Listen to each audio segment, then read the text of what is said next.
What is up, guys? What is up? Gleh, first in the house. Cowboy Kingdom, close second. Rangers King, what's up? Yo. Cowboys Kingdom, what's up? King busy. Can't lie, I've been waiting on this. My friend, so have I. So have I. I've been waiting to talk about Luka Doncic all day. Everything that went with this weekend kind of kept me a little bit away from that, kept me out of pocket, but everything that I've looked into, read, and all the highlights and everything I've been filtering through, including my own recordings of the game, impressed. I am impressed. I'll get to that point right now. Glad you're making up for that first missed one, huh? What is up, guys? Yes. So, thank you for joining me here tonight. I am DDP of the Dallas Prospect, here for another edition of Mavs Fastbreak. Now, I do want to give one quick shout out here. I'm not able to be joined tonight by my usual co-host, Eni and Duca. I know Eni really wanted to be here, but had a little bit of a schedule conflict. You see, today is Eni's birthday, so if you guys don't mind in the comments, let's send Eni a little bit of love. Tell him a happy birthday and everything. I think he's at dinner right now with his family and everything, so I wanted to make sure that I could send good vibes his way and everything like that.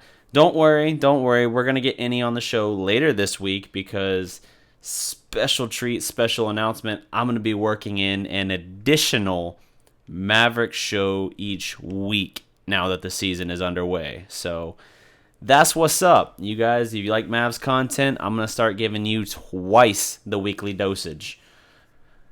Let's see here. Yeah, Ranger King, I'll bring you on the phone here very soon. Once I get past the intro and everything. I know you were at the game, so you'll have a great first-hand account.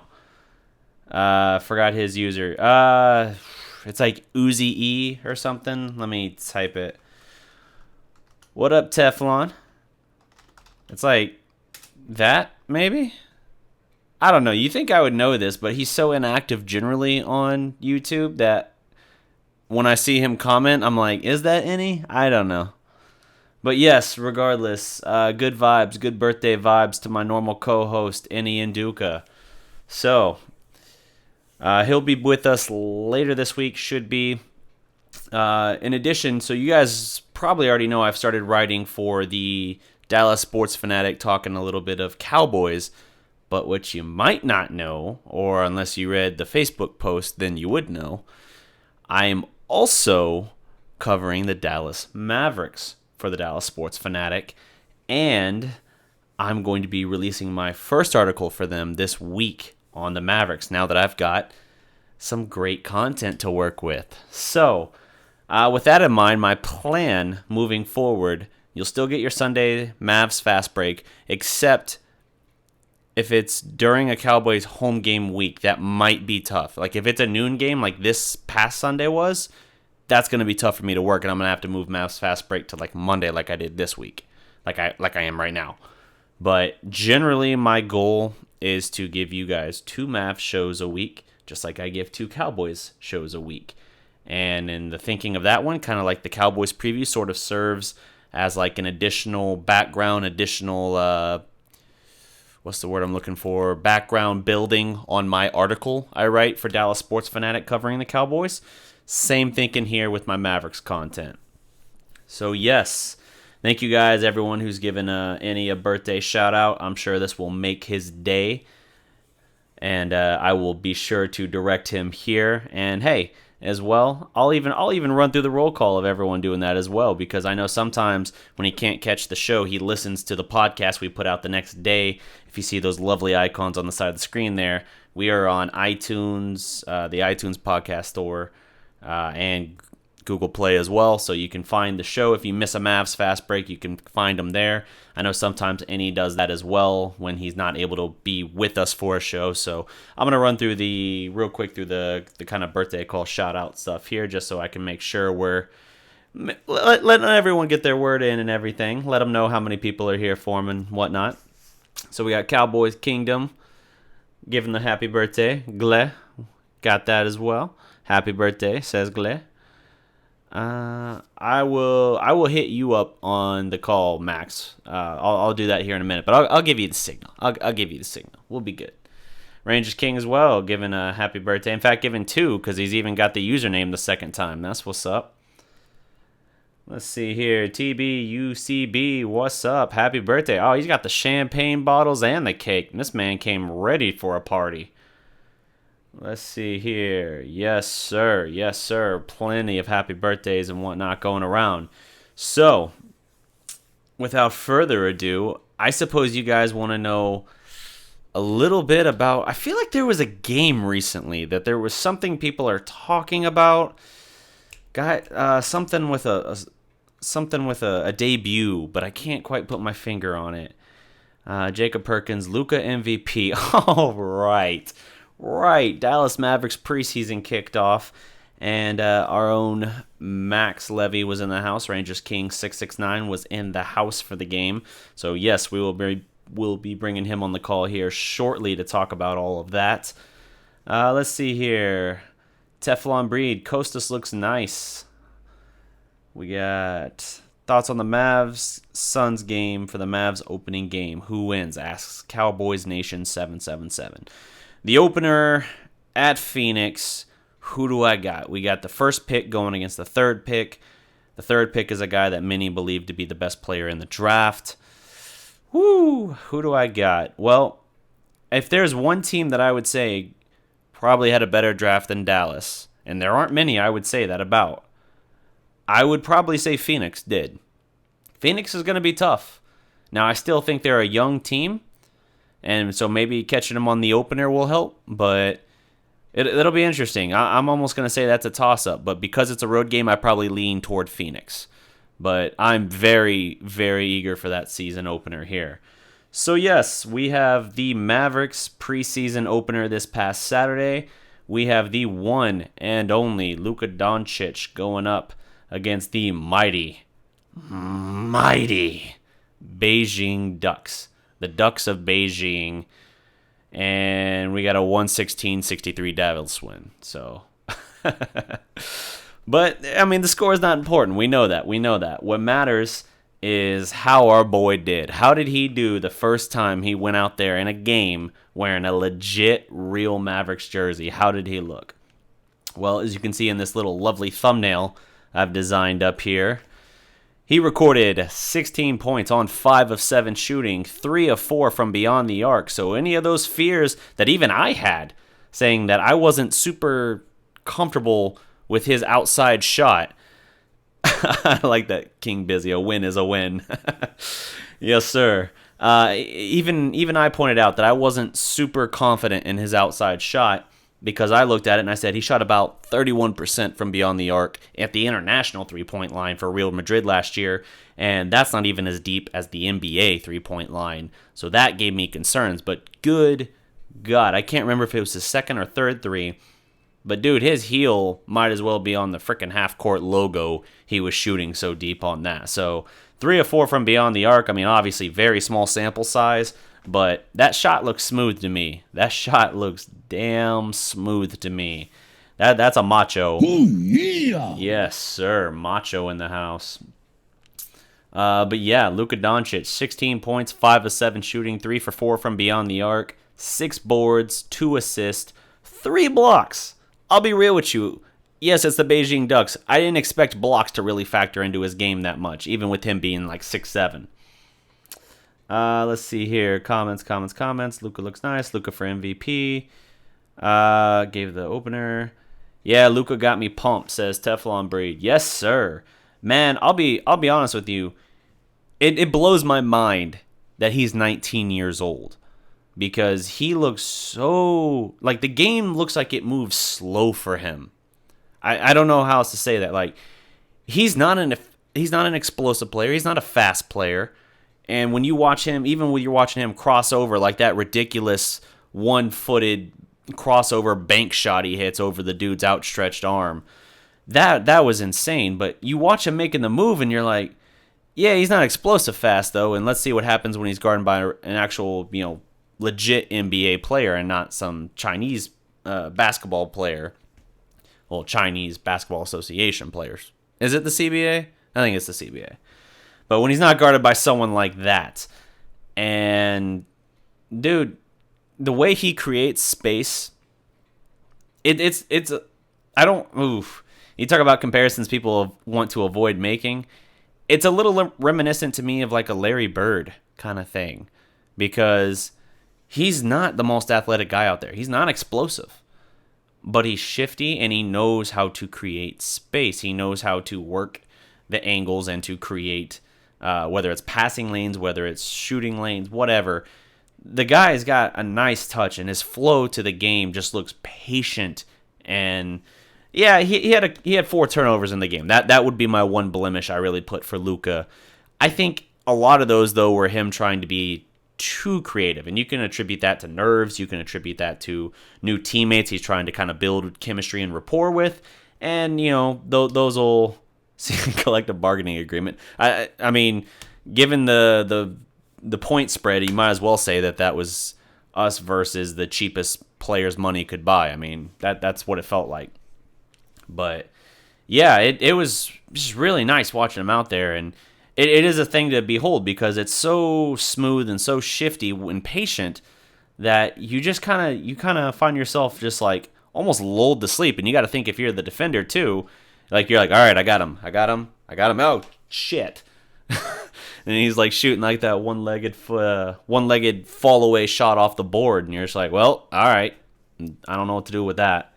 It's crazy. And then you got, meanwhile, as Roscoe Dash is pointing out, Dennis Smith Jr. jumping 48 inches, taking his own missed 3-point shot and hammer it down like he's Russell Westbrook. I mean, just stupid athletic Dennis Smith Jr.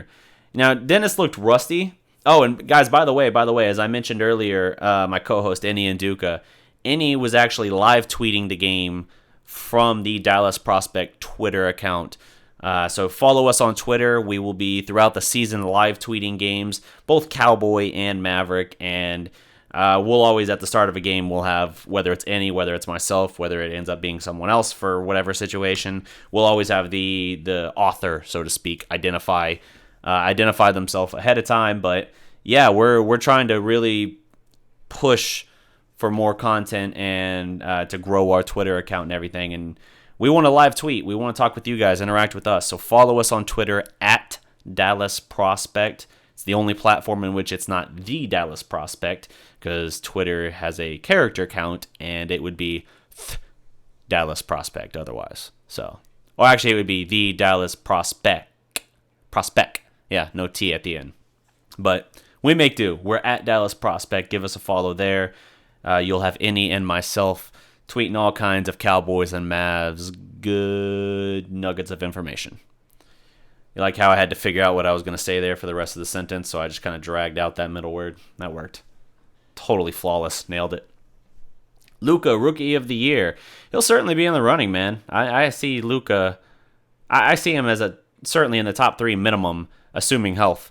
But it'd be nice to get one.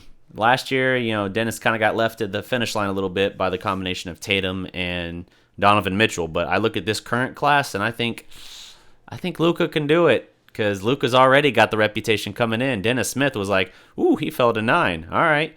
But Luka's got more to work with around him just by having Dennis Smith already. Dennis didn't already have Luka. If Dennis had Luka last year, let's say Luka had been like the year before instead, on the Mavericks, then that might have changed things a little bit for Dennis's stats and his productivity.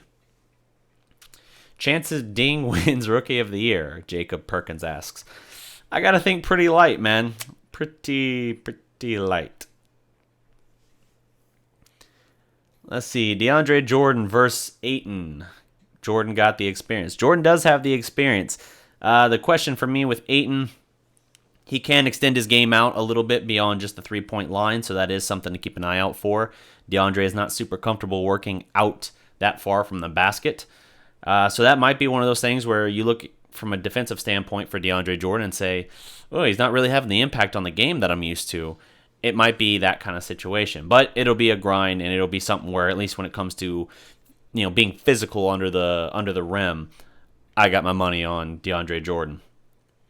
Little Greek freak and Ray Spalding got me looking at Dwight Powell like, yep, I agree with you, King Busy.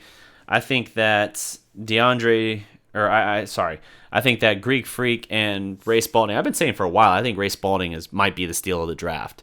And Greek Freak, I mean, you got him at 60. You got Spalding at 56, and you got Greek Freak Jr. at 60. So Greek Freak, he's more raw than Giannis was coming out. But at the same time, if what you're relying on him for is things like rebounding, defense, and block shots, you might have... Shh, it's okay, Mike. You might have something there. You might be able to blow up other teams, and that's what you want. That's the role that I'm looking for him. Now, I'll be curious to see if his defense really holds up that well, and if he can avoid foul trouble, because usually with raw prospects, that's where they really struggle. Even if they're good, capable defenders, it's it's discipline and things like that hold them back a little bit. Discipline and just understanding of how they have to play certain guys, and when they can be more physical, when they can't, so on and so forth. Mejo, Luka is a beast. I watched him in EuroLeague for more than 2 years. You get a great player, no doubt. Hello from is that Slovenia? Yeah, what is up? Ooh, that might be our first, maybe not our first, but definitely, I think the first Slovenia fan we've had in an active live stream. Because I think I've had people comment before. I don't think it's you who's commented before, but I've had a couple people comment on videos before talking about this for the NBA draft when I was previewing Luka and talking about him a little bit. Saying that they were from Slovenia. So that's awesome, man. Welcome. Maybe hit that like and subscribe buttons. 2 buttons. YouTube won't let me combine them into one, otherwise I would. Let's see here. Scroll down. Dennis might be an all-star. He might be, man. He might be. It's going to be tough, though. West is so stacked with talent. Don't be offended if he doesn't get it. Just like you've had years where Damian Lillard didn't get the all-star nod, and you look at it and you're like, really?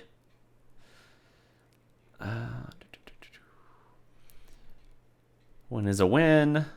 Luka's used to the NBA three-point line, unlike the college player, says Young Onyx.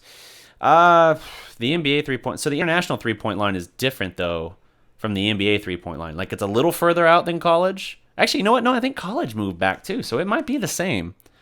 But regardless, he flashed range, so that's good. I mean, one of those threes he hit was super deep, so that's what's up. And those 2 back-to-back threes, says Lil Smitty 41. I like that name, Little Smitty. Yeah, no, that was nice. I mean, the thing is, I think he's a pass-first player, and so there might be times during the year you look at him and you're like, get more aggressive, look for your own shot a little more. But I think he's good enough. He'll be able to do that a little bit. I from a scoring perspective, I would say about his 16 points you saw from this game. I mean, not always on 5 of 7 shooting, of course.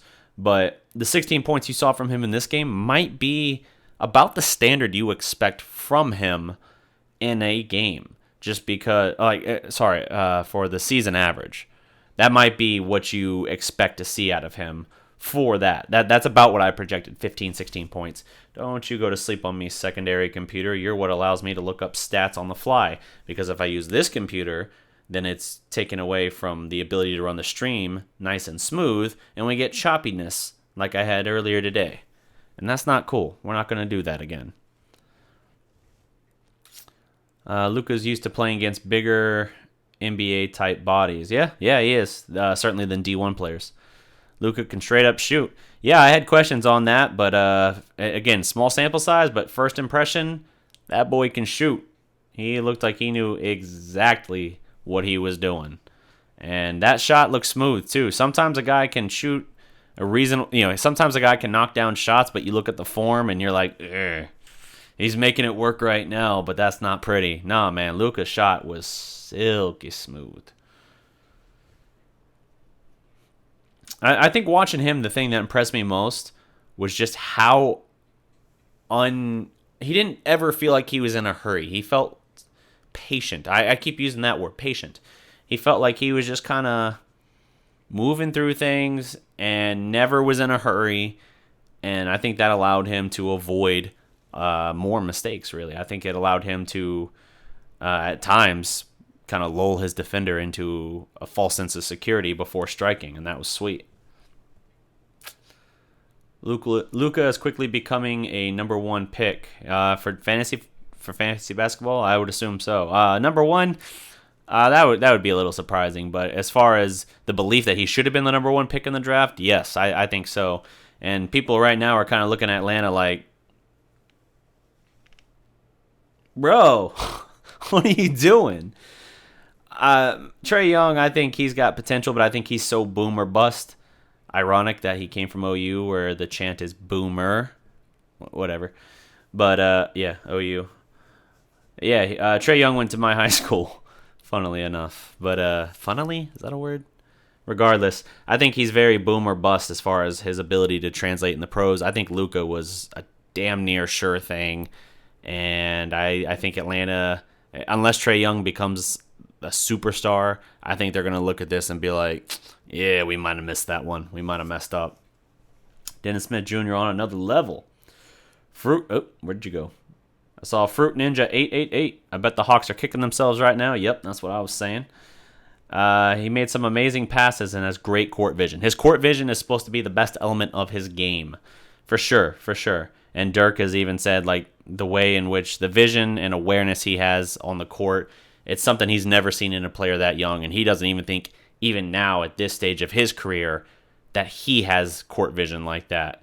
And, before, when you're a young player, you just rely on athleticism. But because Luka's not a purebred athlete, it's different. It's like it's more savvy and fundamental. It's like a unique flavor of athlete that you don't see a lot of come through the NBA, and as a result, it allows him to kind of stand out a little bit more. So I think Luka Doncic, man, he is he looks like he has all the tools to be legit a beast in the future. And I think he'll be good from the jump, but I think if you look at year 4 Dennis, year 3 Luka, plus maybe one other guy, whether it's through free agency or another draft pick or something that Dallas has, ooh, buddy, they are going to be a beast. Like, they're going to be, depending on what they do in free agency, that could be a team that's already back in the first 3-4 seeds in the Western Conference, and that they're trying to make some kind of run. They've got the hardest thing to do is get not one, but 2 damn good pieces. I think Dallas has done that the last 2 years in the draft, and then from there, it's a matter of adding another, if not a star, then a borderline star, like another guy that can be kind of in that all-star discussion. That's just how today's NBA is. If they can find that third guy and Dennis and Luka continue kind of on the trajectory that they look like they're headed right now, then, man, sky's the limit. You could have Dallas be, in just a short 3 years, one of those up-and-coming super teams that people are like looking at like, how the hell are we going to beat these guys? Spurs are starting to suck. I'll wait until we're like halfway through the season and the Spurs are really struggling before I go, you know what? The Spurs are finally starting to suck. Because I've thought many times, it's going to fall apart this year. Health's been bad. Oh, no, there they are. They're in the playoffs. Oh, no, they won a playoff series. Damn it. All right, they're at least pretty good. Spurs are like, what is it? What's the saying? It's like death, taxes, and the Spurs being good at basketball. That's pretty much how it works. Mavs versus 76ers should be fun. That actually will be a very fun game. We don't have the firepower yet to probably deal with that. Maybe if it's in the game in Dallas will be good. But that's one of those games that in the future, yeah, hell yeah. That'll be a good game to see. And even now, that'll be a pretty entertaining game to see at least. Eric Anthony, what's up? Catching you on the live stream this time around. What's up? The other rookies on the team look nice too. Spalding and the point guard from Villanova. Villanova point guard Jalen Brunson. Yeah, Brunson, man, he's going to have a role on this team. He will. I mean, today's basketball is moving further and further toward like positionless basketball. And so as a result, you'll probably see him get more minutes than even I was projecting the other day. He might get more. I'm not from the USA, so I became a Mavs fan because of Dirk and became an Eagle fan because of Brian Dawkins. Oh, now I understand why Teflon Breed said I hate the Eagles. I was confused when I saw that pop up.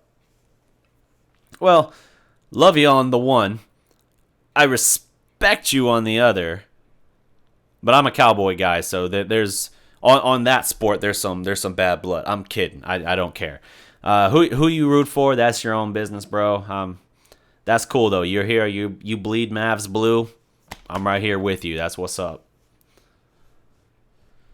My projection for Luka is 15.6 boards, 5 assists, 1 steal, 1 block, 2.5 turnovers. Okay, Marcos. I see you. Luka's going to average. Jacob always setting the bar high, huh? Can you write a paragraph on why Brian Cardell is the best Mav of all time? All right. Luka is going to average 69 points per game, and he'll marry Jennifer Aniston by the All-Star break. Yo, if he marries Jennifer Aniston, I'll be jealous. That was. I saw her first. That whole bit. I can look up stats on the fly anytime. I got you. Oh, thanks, Max. Thank you. Let's see here. Do I got the box score pulled up here? I thought I had it. Max, spot me real quick. Dennis Smith Jr.'s stats in the preseason opener. I know Innie was saying he looked a little bit rusty, but at the same time, I feel like the stats sheet that I saw looked pretty decent. It's like 25 minutes action, and it was like 6 of 10 shooting, something like that. Luka showed that the defender can't go underneath the screen because he'll kill him with the shot. That'll make DeAndre Jordan a monster. I mean, yeah, you got to keep knocking those down during the season, and it'll be a different look when it's not a Chinese basketball player, the Beijing Duck, closing out on you. But yes, Luka's gone up against much better competition in the past than he did on Saturday with the Beijing Ducks. That's something to feel good about, but it will be a different flavor when you got a... Why do I keep saying flavor? I feel like that's a term or an analogy you pop out once, and I've gone to the well 3 times in 28 minutes. It's weird. Is it weird? Tell me in the comments if it's weird. But I feel like it's a different look when you got a lockdown defender closing you out. When you got, let's see, Luka's going to be playing. Hey, shout out Max again. Tim McMahon of ESPN. Well, I was going to say ESPN Dallas, but I think he's more generally ESPN now. Was even doing a write-up talking about the preseason action, and he even mentioned primarily Luka Doncic is you said it, power forward. So there you go. Everyone give Max Rangers King, a.k.a. You say a.k.a. first. His props on calling that. Let's see here. So yes, if he's playing that, if he's got like a Draymond Green closing out on him, or if they switch and he's got like a Kevin Durant closing out on him in a screening situation, that's a different guy closing you out than one of those guys. So you gotta be on the look for that. But yes, if he can knock down that shot, he'll be damn near unguardable because of what he can do off the dribble, what he can do as far as his court vision and passing. And if he's then knocking down the shot when they dare him to, ooh, chills. Luka showed that the defender can't... Oh, I already read that one. Luka's length helped him out on defense and close out in blocks. Yeah, he got 3 blocks. Tres blocks. We're not getting into the Spanish discussion again. I don't know what the word for blocks is. But yes, Luka Doncic recorded 3 blocks in this game. I wouldn't say that that's a standard thing for him, even playing the power forward spot. I think he's 6'7", 6'7", maybe 6'8". That's not going to be typical for his stat line here. Oh, look, Max sending me a message on Twitter. Oh, wow, you were just making sure I saw the Dennis Smith thing. I see it here, though. I appreciate the proactiveness, though. So he says Dennis Smith Jr. stats, 16 points on 6 of 10. I had that part. 1 of 3 on threes, 3 of 5 on free throws, 1 offensive. Man, you went in depth. 1 offensive board, 6 assists, no turnovers. Pretty solid. Okay. Yeah. I mean, 3 of 5 free throw, that's literally the only blemish I could kind of point to. But, yeah, I dig it, man. That's what's up. Tres bloques? Ranger King just on top of everything, man. Might as well be his damn show. I'm just kidding. He's like my go-to expert. And hey, like I said, he just started out as a guy that was in the comments of these videos and liked what we did and offered to help. Dallas Prospect, we're always trying to grow that. If you guys want to become contributors in some form or shape, hit me up. Absolutely hit me up. And if we put out content, whether it be these lovely live streams here or the pre-produced videos I do, which I'm going to try to give you guys a sneak peek, actually, of my test footage from my Mavs 2006 retrospective. Again, test footage. I'm going to reshoot the footage, but I want to give you guys at least kind of an idea, at least a piece of an idea of my vision that I have for this script and everything that I'm writing. And if I can put that together, then that'll be legit. That's kind of the direction that I want to take my pre-recorded content a little bit more, because I think it's more original within the sports commentary realm in general, not just YouTube, but in general. Trying to find the context of that. I see you, Ari Keenan. Let's see here. Luka's the most NBA ready player. Luka looked good in debut, and there were a lot of positive. This is Baskademics. I mean, I know it's basketball academics, but don't want people to get carried away because the new level, the competition lower. Yes, you're absolutely right. We're talking about like you mentioned the release on his shot and everything. You're not wrong, but I think that if you watch him play, the way he moves, it's not explosive. He's not a fast, explosive player, but neither was Larry Bird. You didn't watch almost anything Bird did and think that he was just blowing past people. I mean, it's kind of like he's gliding and he's then patient and finding the right moment to strike as he's creating space, because he knows how to create that space. But you're right, but at the same time, I think that's just in part his game and what works to his style. And that's part of what makes him unique. And this time I did not say flavor. R.E. Keenan, 6'8" Steve Nash. 6'8" Steve Nash. That's what you're saying. Gotcha. That's interesting too, if that's what he could be. I mean, even power forward, I've been saying at least point forward, even if I didn't necessarily think power forward, small forward as well. But if he's a point forward in this offense, and he'll be a guy that can take the rebound and go 70 feet the other way before either getting his shot or setting up someone on the break. You saw him do it with Maxi Kleber. Set him up for a nice, good-looking three. If he can do that kind of stuff, then more power to him, man. There's a lot that you can do. There's a lot you're going to be able to do. And Dallas was not a great team in transition last year. So that's something to consider as well. Yeah. Beating the Beijing Ducks is very impressive. A 7-game series. The Ducks would beat the Warriors in only 2 games. Yes. Jacob Perkins always with the comments of the day. All in all, he showed a lot of promise. The Sixers game is a decent test to evaluate our talent. I agree. Luka's playing like a vet already. Yeah, I think that goes to his general basketball IQ and his court vision. I think he sees the game in ways that almost no other player in this rookie class will see the game. Now, I know Trae Young has great vision as well. He flashed at OU as well for a good chunk of the year. Might have even been the total year when it was all said and done. He led the country in points and assists, and I'm pretty sure he's the only player to ever do that. So, I mean, no disrespect to him, but it is a different level of competition that he was going against compared to Luka, and other teams figured out how to effectively take Trae Young out of the game at Oklahoma, so that by the end of the year, Oklahoma was just completely in free fall. I don't even know how they still made the tournament, because they lost something like 7 of their last 9 games or whatever. Has a rookie ever won MVP? Marcos, I think Wilt did. How much do you think DeAndre Jordan will impact our team? We have not had a good center in a while and not been good at rebounding. I think DeAndre Jordan will be very good for the team. I think he will help the rebounding. He's not going to erase your problems. Everyone else, you still have to get more boards out of that, and maybe that's something where Luka can hopefully help a little bit. Again, if Luka's playing your 4, your front court's got to, he's 6'7", so a 6'7" isn't especially big. But you got to find ways to rebound better and not just rely on, hey, we got DeAndre, he'll take care of it. If you take care of that and all of you crash the boards, you'll be able to do something there. As far as his rim protection, DeAndre Jordan will bring a new dimension of rim protection to the Dallas defense that we've not seen in some time. But it's still a situation where you have to... I don't know that it's going to be the DeAndre Jordan that we tried to recruit in 2015 in that regard. He only averaged 0.9 blocks a game last year.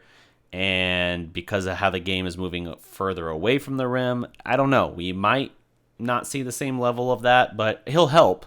The question is how much. Will he help to the point where we say, hey, those two things he does really well, that's $23 million. Obviously, that's only for the 1 year, 22.9. But presumably, if he plays well, they're going to look to do it again. Blocks in Spanish is blocos. I started to believe that for a second, and then I saw it was Jacob, and I was like, never mind. No, he's messing with me. Okay. I'm going to do a quick fly through here, get caught up, and then I'm going to bring in Max. So, Max, I got you in like 5 minutes. Jimmy Butler for Wesley Matthews. You think it could happen? No, it's not near enough to give them. It's an expiring contract for a guy that is a borderline superstar. Definitely a star. No, that's not enough. Would Wesley as a part of the piece, like as a piece in the deal, work? Maybe.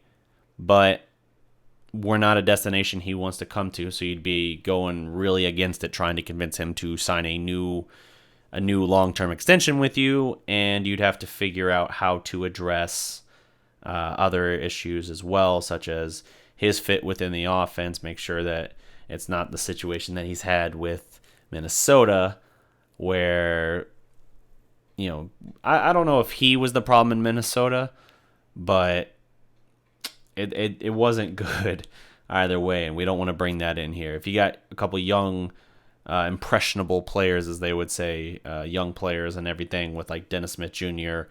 and Luka, you don't want to bring in a guy that would be a bad influence if that's what he's going to be.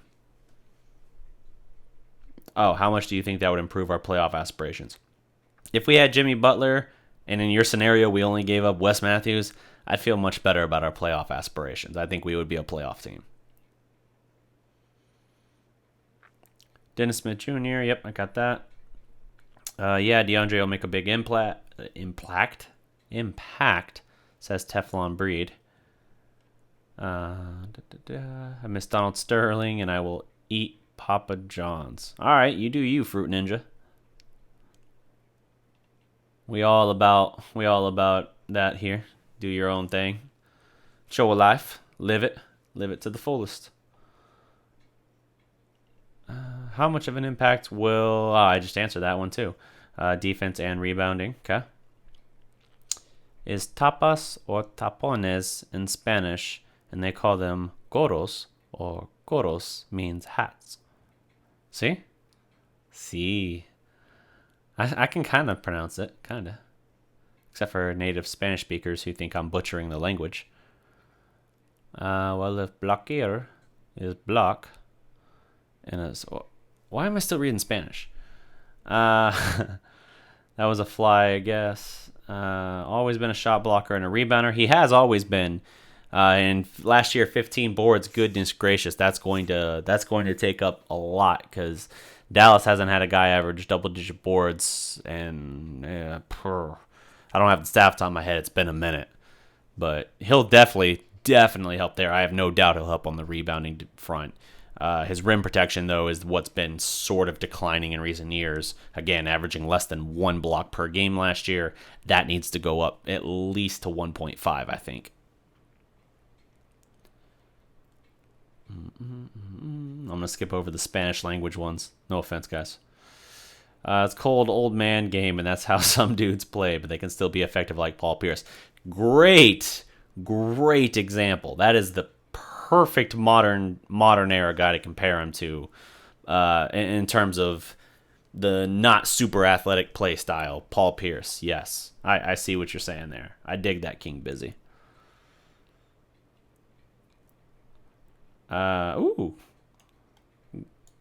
Rangers King got the answer saying Chamberlain and Wes unsealed. I don't even know who the second dude is, to be honest. That is why Rangers King is straight fire. Hey, Barry, what up? Barry Grogan in the house. DeAndre Jordan was passing the rock Saturday, which surprised me a lot. Yeah, he did definitely have some good moments there, some good passes as far as hitting backdoor cutters and whatnot. And I think Dallas will have a lot of guys that are capable of doing that. So I think it's might be one of those elements of his game that was a little underappreciated previously. And I think Rick might be the kind of coach that can see that and say, all right, let's shine a spotlight on that a little more and set you up where you can hit those backdoor cutters and everything, work out of the high post like you saw him around the free throw line there, hitting the back cut. I think it was Dorian Finney-Smith he hit on one. I can't remember who the other was. But yes, I saw that too. That was nice. You think we can get Jimmy in free agency or anyone else in free agency? Jimmy in free agency feels like a long shot to me. To say anyone else, yeah, I think we can get someone else. But it's so early to say, man. It's hard to say. We got to see what we are as a team, what we put forth. The recruiting will be much easier when we get to the end of the season and we look back and we say, okay, how much better did Dennis Smith Jr. get? How good did Luka Doncic look? This is the money we have. Now let's see how much the league took note of what we have and what we're building, and then go from there, because that's what it boils down to now. The NBA, more than any other league, is built around player perception and the players in general. The NFL is not nearly like that. So shout out Barry getting some love. I like it. So yes, by all means, check that out, hit that up, and see where we are then. Someone now, Luca Wingspan, I can't find it. Someone asking for Luka Doncic's wingspan. I don't have that either on me.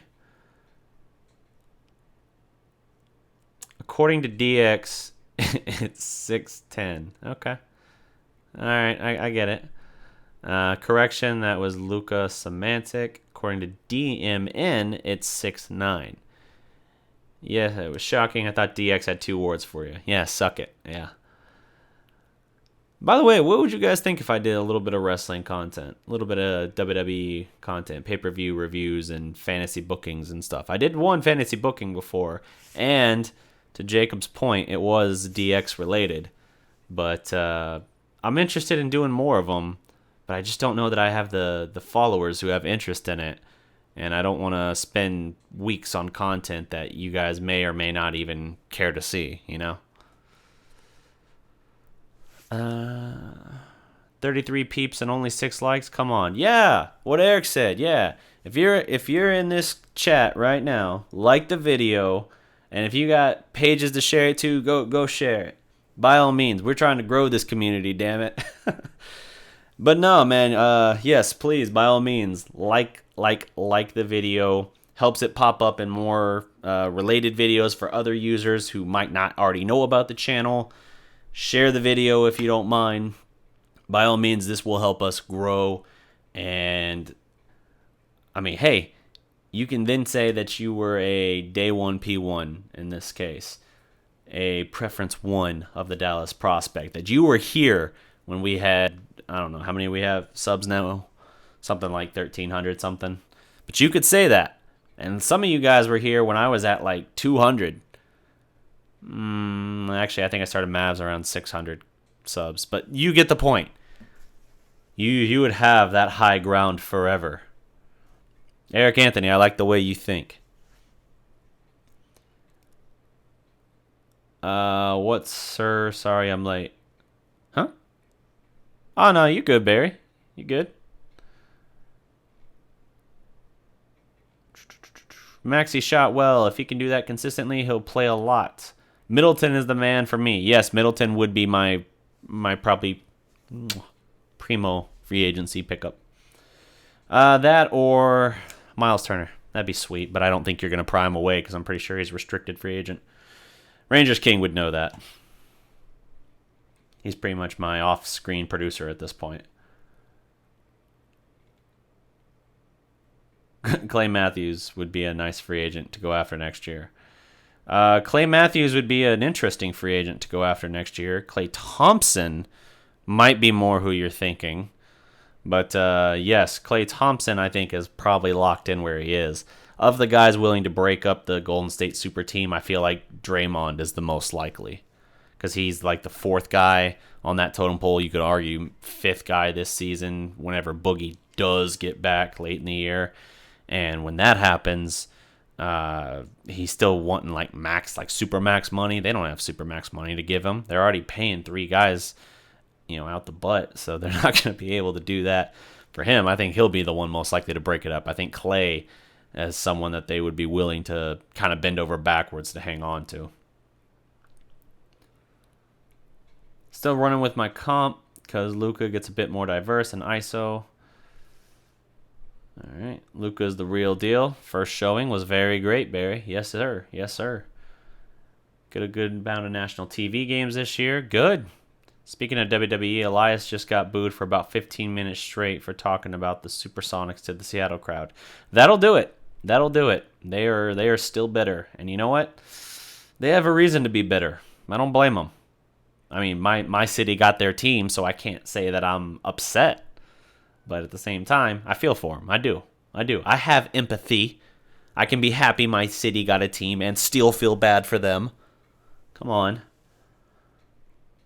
Miami Heat beat team in the NBA. Don't at me. I mean, beat team? Who beat them? Who didn't beat them? I don't know. You do you, boo.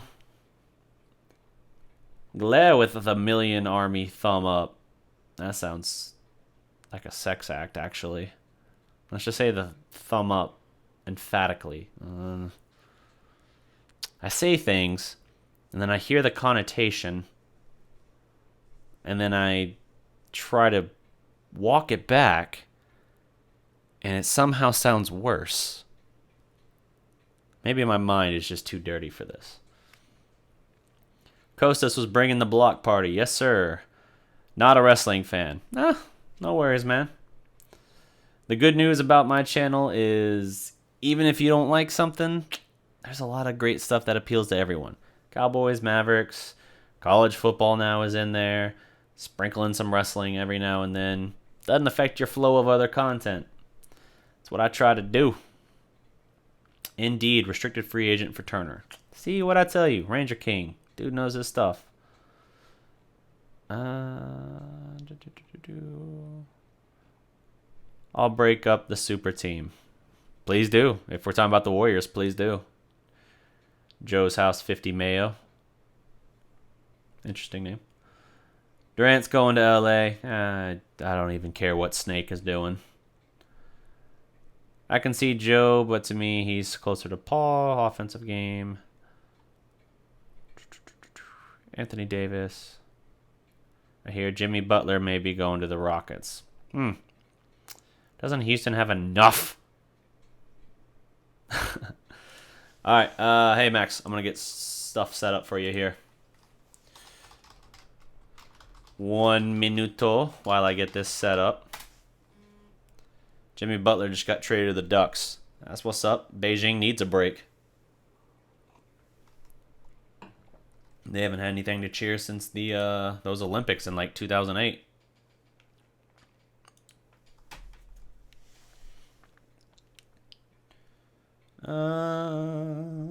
Macarena.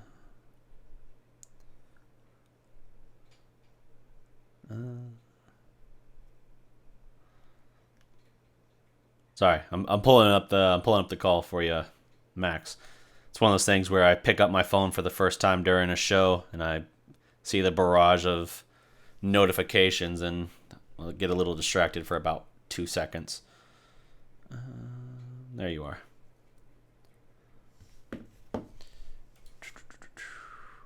Here, 1 sec. Make a setting change here. Mute desktop audio. That way you guys don't need to hear the actual bring of a phone call. But at the same time, I can loop him in. And as soon as he jumps on the call, then we'll be good. Yup. All right. As soon as he answers, I'll unmute the desktop audio so you guys can hear him. Ball's in your court, Max Levy. Oh, that is loud in my ear. All right, got Max. Let me unmute your mic here. All right, you're live on the air, Max. How's it going? Going great. It's always going great. Good. So you were actually at the game Saturday night, correct? The Mavs preseason opener with Beijing's Mighty Ducks. Yeah, I got lucky. My Spanish teacher was a plug. There you go. Sometimes that's all it takes, man. So what stood out to you most in the game outside of Luka's impressive performance? Because obviously that's what the main thing everyone's flood to. Most people already kind of have a pretty good idea of how he did. Did anything else stand out to you, whether it be like a Ray Spalding or a Costas appearance? Costas played nice, but the thing is, all those points were on standing dunks. I just want to see him do like something outside of dunking and blocking, and like something that could show me maybe he might be able to actually be on an NBA floor for like a real minute or two, so he can actually get the real experience in a game situation where it matters. Yeah. Like maybe he can actually not just dunk, but like actually set a pick from pick and roll with like JJ Barea or something. That'd be nice to see. I just want to see him dive to the rim more. Yeah, no doubt. And that's what we've been saying, is that he is more raw than Giannis was when Giannis came out. Giannis was the 13th overall pick, I think. And I mean, his first year was like 4-point-something points per game. It wasn't anything to write home about, but there was still enough there that you could see it kind of grow. And Costas was literally the last pick of the draft. He's more raw. I don't think he has the same ceiling, but he certainly has enough of the physical traits that if you give him a little time to develop, he could still become like a productive bench player or role player for you. Yeah, for sure. He's very interesting, but he's so far off, and he's got even less time than Giannis had. Giannis came to the league young. Costas is already 21. Okay, yeah, that's a good call out, actually. Giannis was, 19, I guess you have to be? Yeah, or 1 year removed from high school, so you could technically be 18, depending on your situation. But 18, 19 for Giannis, 21 for Costas. Yeah, that's a great call out, actually. That's something I had not really thought of prior, admittedly.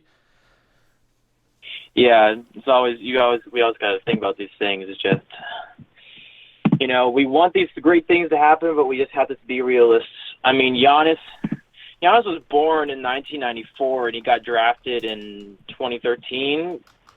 So and that was June 2013. So on the day of the draft, he was still 18, and he didn't turn 19 until December. Yeah. Okay. Very nice. Eddie the Hooper is asking, just out of curiosity, if you have a chime in on this before, not trying to get too much off subject, but a draft pick for the upcoming year, like if we kept a top 5 pick, who would be someone to look at? Beyond Zion, I'm not sure at this moment, because that's generally Annie's bread and butter as far as that. Yeah, I mean, Zion is like the Draymond Green type of move, but like extra Draymond Green with like less on defense because he doesn't have the same mobility right now. Maybe he gains that in the future if he slims down because he's like 280 pounds or whatever. Yeah. I'm still going into the season having not seen much just because high school footage can be very iffy, and AAU I haven't caught on the train in time for that. Sure. So I'm gonna see a lot of them this year and get a better idea. But from the limited amount I saw, the jump shot is rough. He has like the potential to have within the first 1 or 2 years this like escape mid-range, like really short mid-range pull-up jumper, kind of like Ben Simmons. Yeah. Okay. And then outside of that, the spacing is going to be bad. His free throws are relatively bad, but like he's just so strong and so athletic that he just makes things happen. Out of like that, no way you would think other people could do it that you would think he could do. Even though he's super strong, super athletic, he's only like 6'6", and he still does all sorts of crazy things against these guys. So we just need to see him at these higher levels of play because he didn't play at a particularly prestigious high school state. Okay. So, see, even when I throw you a curveball, you're like right on top of it with like facts and all kinds of context. That is impressive, sir. Give you all the credit in the world for that. Oh, I'm still learning. And if you look at the actual pond I'm in, I'm just learning right now. It's still growing. It's still a small fry. Yeah, but I mean, it's something you can bring to kind of the community in general around the channel and everything. That, Yeah. I mean, yeah, you're kind of like the resident expert on a lot of these things. I know some other people chime in with answers and stuff too, and I always try and recognize whenever someone has the answer, the chime in and all that. But yeah, it's definitely one of those things that when you approached about wanting to kind of work with us and everything, I was like, yeah. I mean, it was already kind of a foregone conclusion, because I was like, half the time you know the answer before I do, so why not? Yeah, it's some of that's the power of me knowing things and like me paying attention, and some of that's me just being able to Google really fast. Mm-hmm. But I do appreciate that. Let's see. Moving on, I was saying Marcos Levy was calling for some of the other Duke guys, and he was just asking some questions. R.J. Barrett and Cam Reddish. So this is everything I've heard from podcasts and some very limited highlights against that Canadian tour, which doesn't even really count. Cam Reddish is like this 6'7", 6'8" kind of dude. He's a handler. Like, he's a decent shooter, but like not particularly great. He still needs to work on it a lot. So like kind of in the same breath as what people thought Luka Doncic was in that specific regard. Okay.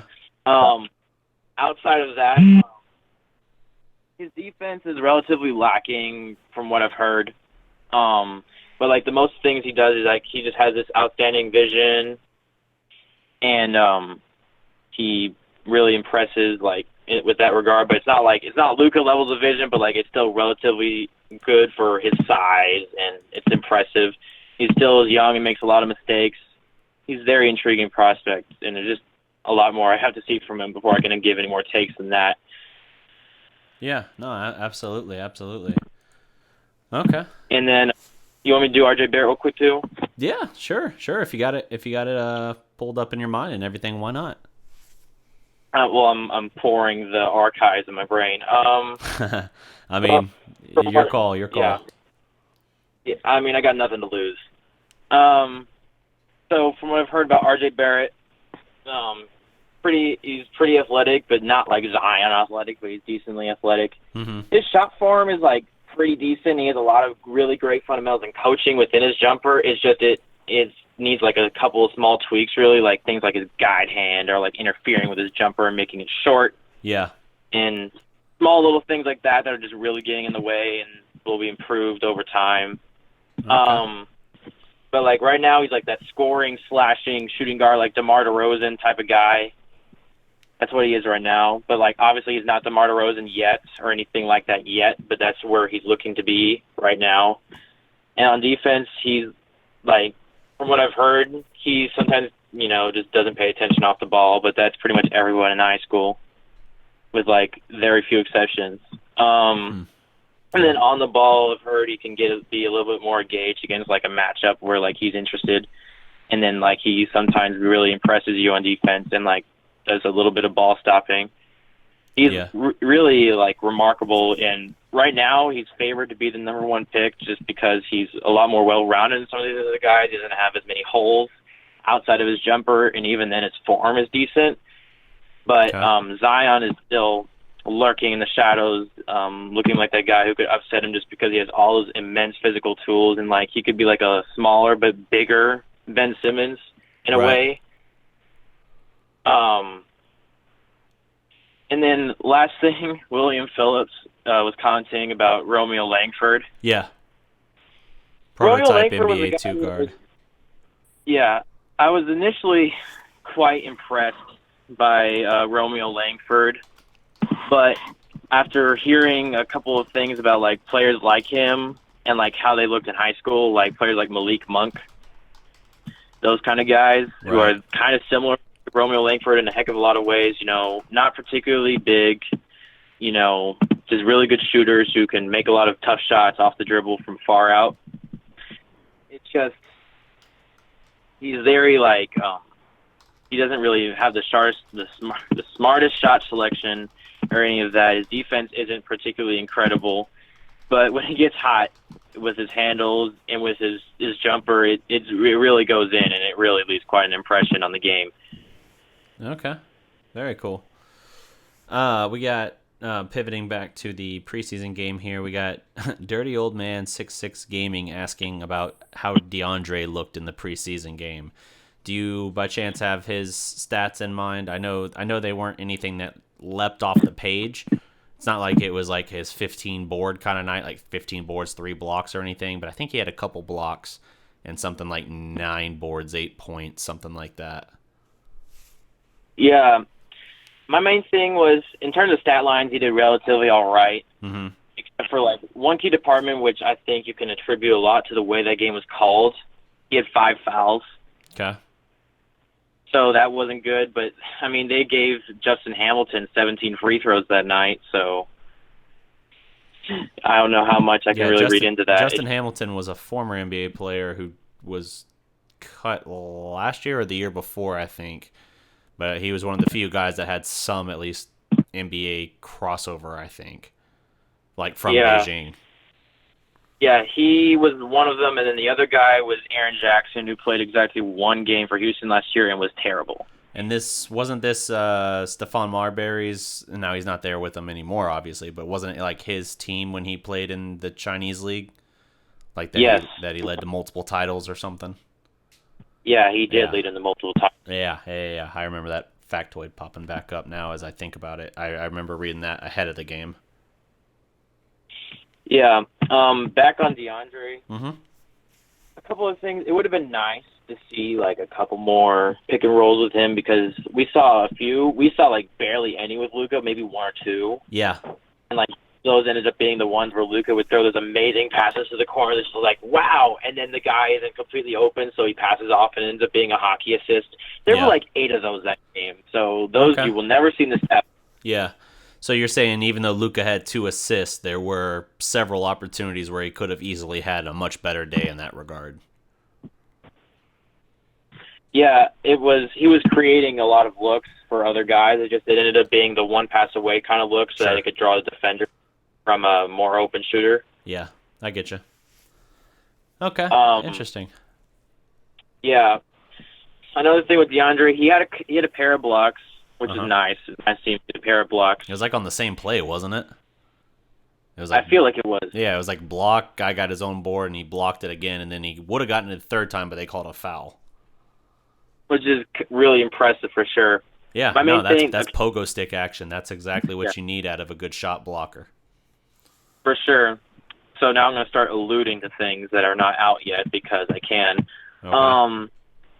So after watching DeAndre from last year in 4 games, and now frustratingly trying to clip them all up for an article, DeAndre, he was very engaged when he was playing this marquee player who was going to be a tough matchup for an offense, and he would sometimes get really zoned in on one of those guys. Or if he wasn't, he sometimes just wouldn't. He would stop carrying off the ball whenever he wasn't guarding somebody. I could name multiple instances where he was just kind of standing in the back of the paint, and then this other guy drove to the paint and put up a floater, and DeAndre never came to contest. Or DeAndre was sticking to Joel Embiid, for example, on the perimeter. It was a play, and then DeAndre is on the 3-point line with Joel, and then they just pass it to Covington, who's running this cut around the screen. They do this play 3 times with Covington in the exact same game, and it all is when DeAndre's in there, and it all takes advantage of DeAndre being too focused. And one of them wasn't even with Joel Embiid in the game. One of them was just with Amir Johnson. Huh. Okay. I need him to be more aware of the ball because if he sees those cuts, that is a block sandwich, and it's going to be beautiful. Yeah. But that's part of the reason why he just doesn't have as many blocks is because he wasn't paying as much attention. Right. So we're going to see some of that because I'm sure that one of those sets will pop up again in China when they're playing the 76ers twice. Yeah, no, that's a good point.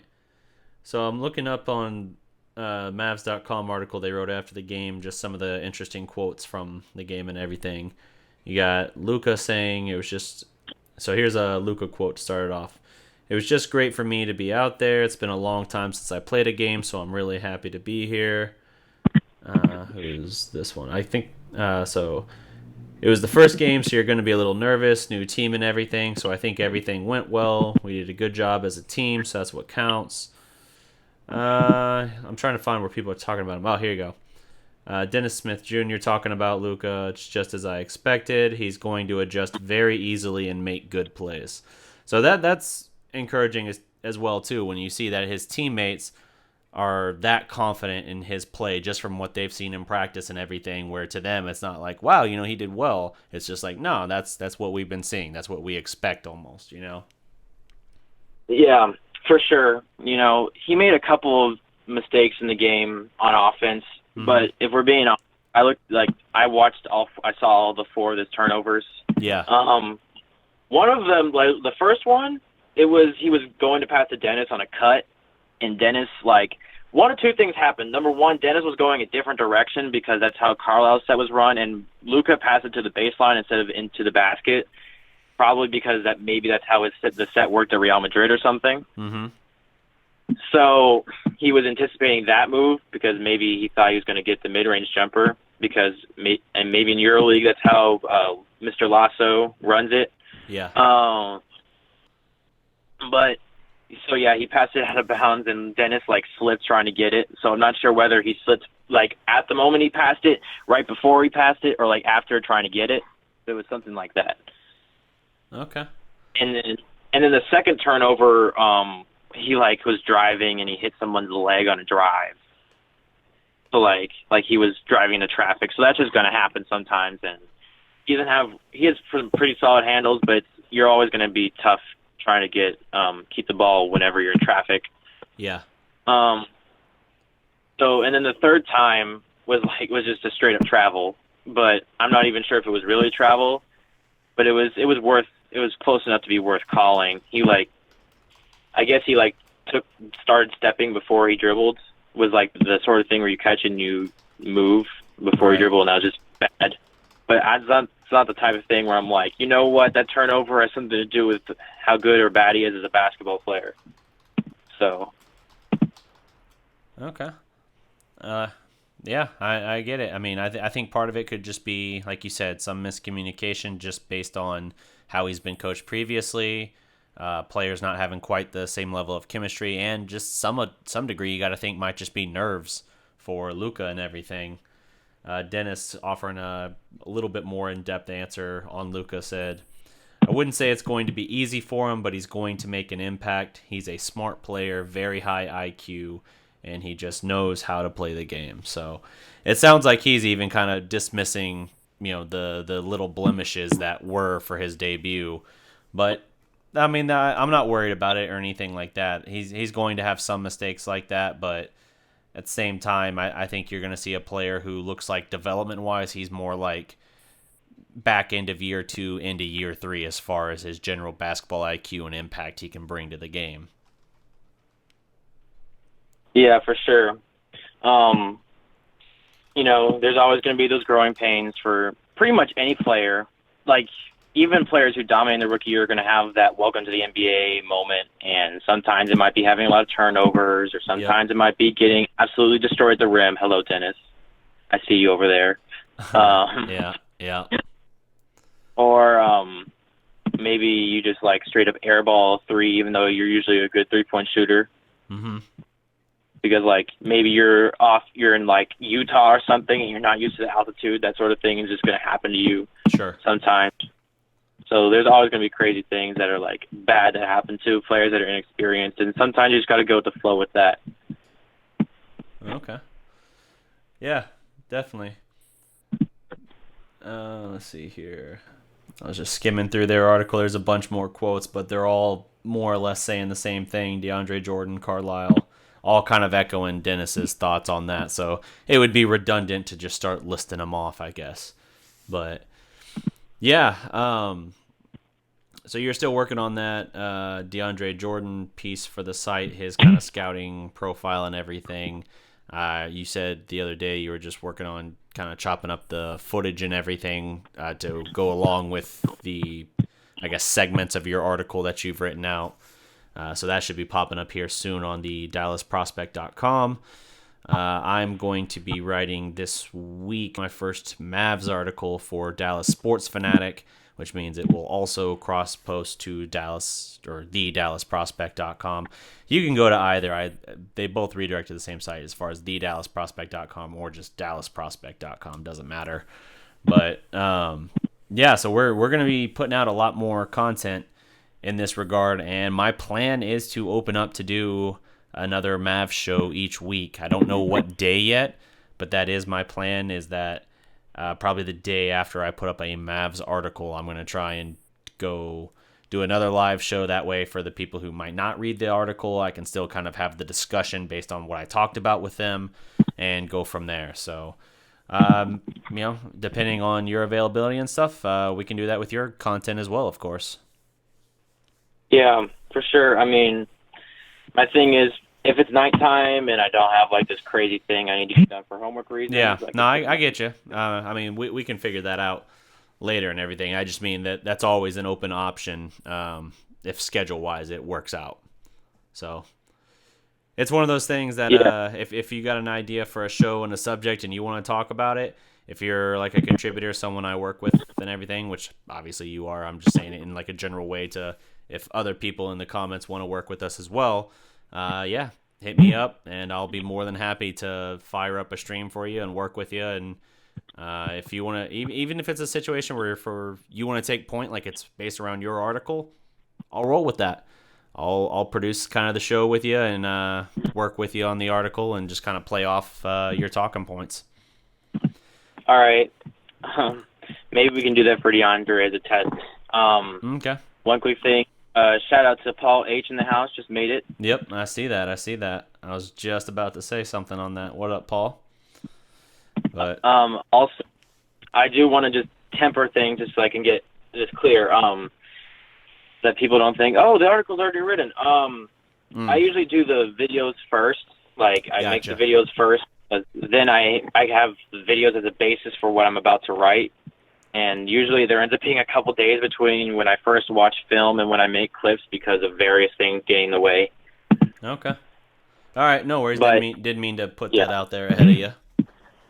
Yeah, no, you're good. I have to make that clear. Okay.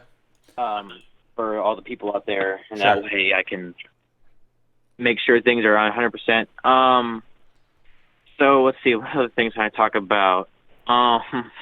Let's see. Here's something here. It's a segue. So for my first article for Dallas Sports Fanatic, for the Mavericks, what do you guys? I'll open it up. What do you guys think that I should talk about on the Mavericks? Like what specifically? Because you got to think there are other Mavericks writers there already, so I can't just go in with like a recap on Luka Doncic's debut, right? I got to have some kind of angle or something to the story. If I'm open to it. If you guys got a good idea or something, hit me with that, and I'll definitely take a look at that angle. Let's see here. Let's see. You're talking about Chris Middleton and all that. I think you're just saying that as a general statement, but I mean, shoot, down the road that could be something to talk about as well. But yeah, if you guys got an idea for something you would like, if it's something you would like to read, whether it's something I would have to explore more into or further context I can provide around it, hit me up with it. Paul H is saying how the future is looking. I could go off of something like that, kind of set the background as far as where we're at to this point as far as drafting Dennis and Luka, project that with what the salary cap situation looks like moving forward and where we believe they can be. That might be a pretty good article idea, yeah. When is Middleton coming? Let's see. When is Middleton coming? He's unrestricted, right? Unrestricted from the Bucks after this year? He's unrestricted, but he has a player option. However, that player option is super cheap, and there's no way in heck I believe he's going to keep under contract for only $13 million. Whatever we can and will pay him the max right away. So you think he's a max level player then? For us? Yeah. For the Mavericks, yes. Okay. Now, if we're talking about any team that's like a top four playoff team, sure. no. Okay. Fair enough. Okay. We have to get somebody. Yeah, no, absolutely. Yeah, and in this day and age in the NBA, you don't really question like people who were upset when we paid Harrison Barnes all that money. You kind of look at it and you say, well, what was the alternative? The only way we were gonna get him was to get the max, and he was, like him or not, he was the first necessary building block to what we were trying to build as a younger team. He's still like 27 years old, so even though we're really mortgaging the future on Dennis and Luka Doncic, you still are going to have Harrison Barnes. I mean, at least this year, and I'm probably guessing one more year because he's got a player option he'll likely buy into.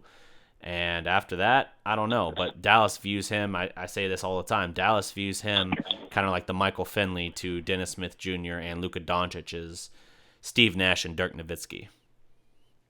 Yeah, I wish I could say that he was really 100% like that. Maybe he'll turn into that this year, but everything I look at, I'm not saying he's the same caliber player as Finley. I'm saying as far as being like a pro's pro and being the first guy that got there, the first guy that had to shoulder the load before the future, so to speak, came in. Because as soon as Nash and Dirk really came into their own, Finley became the third guy. That's what Dallas is hoping becomes of Harrison Barnes. First in the door, third by the time the pecking order is really established. Yeah, and looking at Luka already, Harrison Barnes might already be the third guy just because he's out, and by the time he gets back, Luka might really establish him. I'd be down with that. What up, Sugar Daddy? Let's see. Another thing about Barnes. 26. Okay. Yeah, Barnes is still decently young, so he's like he's around the same point as whenever Michael Finley was coming around in Dallas. Michael Finley was actually a little bit older by the time Dirk came. Okay. Like 2 years older. So maybe, just maybe, he gets a little bit farther, but I can only be so optimistic. But that's definitely the team like optimist point of view for what they're saying. Honestly, I think if the Mavs actually did pick up Chris Middleton somehow, please, Lord, please pick up Chris Middleton. I was looking at some of his talent grades from this website. It's called B-Ball Index. They haven't launched yet, but they're run by a bunch of famous statisticians. Go on. So, like, I trust them. Mm-hmm. So I was looking at some of his grades, and Chris Middleton was like, it wasn't like the most outstanding, but if you compare it to Harrison Barnes, it's like they almost complement each other perfectly. Huh. Okay. So here we go. Perimeter shooting. Chris Middleton. This is among wings who played 500 or more minutes last season. Chris Middleton is rated at 56th percentile, which is C+. So that's like, slightly higher than like 37% like shooting, basically. Harrison Barnes is rated at D+, 38th percentile. So like he's like basically the bottom third for all wings in perimeter shooting, which is not very good. I don't really know how this is a thing, but this is the next one. Off-ball movement. Chris Middleton is 12.6 percentile, and Harrison Barnes is 53.8. I think a lot of that can be contributed to the whole coaching situation up there, and I really hope that Chris Middleton rises to like 70 off-ball movement whenever he has like a legit coach in Budenholzer. Because I'm pretty sure Chris Middleton's been a pretty solid off-ball player in his career in terms of a mover. Right. One-on-one. This is going to sound incredible. Harrison Barnes, in terms of talent grade, is rated as a 96.5 percentile, which is among wings, which is incredible. That's like what's that based maybe on? Maybe that seems very subjective. Like it's talent based on any wing who played 500 or more minutes. So that's like, I mean, that's not like top 10. It's not. It might be top 20. Yeah. But even if it's top 25, I'll take that. No. I'll take it. Yeah, I know what you're saying. The study's based on. I'm saying like that particular stat, the talent percentile. I wonder how they attribute that, because it's not like, okay, here's his rebounding percentages in this percentile or something like that. I'm just curious how they put that together. That might be something that we answer or figure out another time, but. Yeah, it's complicated because technically the site hasn't launched yet, so they're going to put all their formulas up when they launch. Gotcha. Okay, makes sense. But until then, they've just been putting out some grades and like basic descriptions of what they consist of, but not of how they crunch the numbers. Mm-hmm. So going back to the comparison, one-on-one for Chris Middleton, 78th percentile, which means he's like average, slightly above average for a wing, if we're being honest, among like starter level players. Finishing for Harrison Barnes is 77th percentile, so like slightly above average, which is not surprising considering his athleticism. Middleton is really low, like 43rd percentile. This stat really caught me off guard because Chris Middleton has, for roll gravity as a wing, so like for him it's probably running a bunch of pick and pops, 96th percentile among wings, so that's like top 15 roll gravity, top 20 roll gravity for a wing, so that's an interesting stat. Whereas Harrison Barnes is like 45th. So like you see all these things are like polar opposites. And then playmaking, Chris Middleton like 78th percentile, once again like slightly above average for a starter, which is nice because we could always use a little bit more passing and playmaking. I mean, Harrison Barnes still only averaged 2 assists last year. Chris Middleton averaged 4 as the second option to Giannis. Yeah, no doubt. Both are pretty excellent in the post. Both are top. Chris Middleton's top 10%. Harrison Barnes is top 4% among wings. So that's pretty decent. And then this is where Chris Middleton just blows Harrison Barnes out of the water. Perimeter defense, Chris Middleton, 68%. So, like, basically average, slightly above average. On the ball, he's better, but, like, overall, it probably has a lot to do with their system being pretty awful, too. Last year. Right. Harrison Barnes, 12% perimeter defense. Ugh. Yeah, no, that's gonna need some improvement. And I mean, if we look at some of the film last year, you could definitely see some of that. Yeah, no doubt. Interior defense, they're both about the same.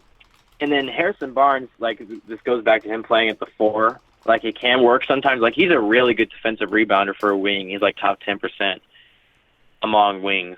So like for a big man, he'd probably be like bang on below average, maybe average. So that's something worth noting. I mean, he did get 6 rebounds last year. Yeah, no, that's true.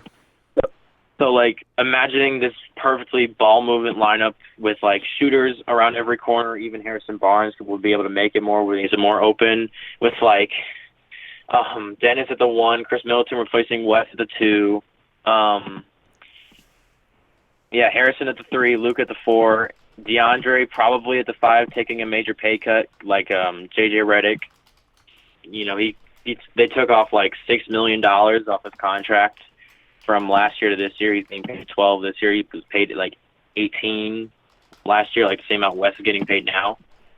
So we can get a pay cut for DeAndre in and get Chris Middleton and then sign like some solid bench guys that we might not have in terms of pure scorers off the bench or pure defenders or like just maybe even some more wings. Like 'cause we don't really have a whole lot of wings. Maybe we just sign like a wing that's available.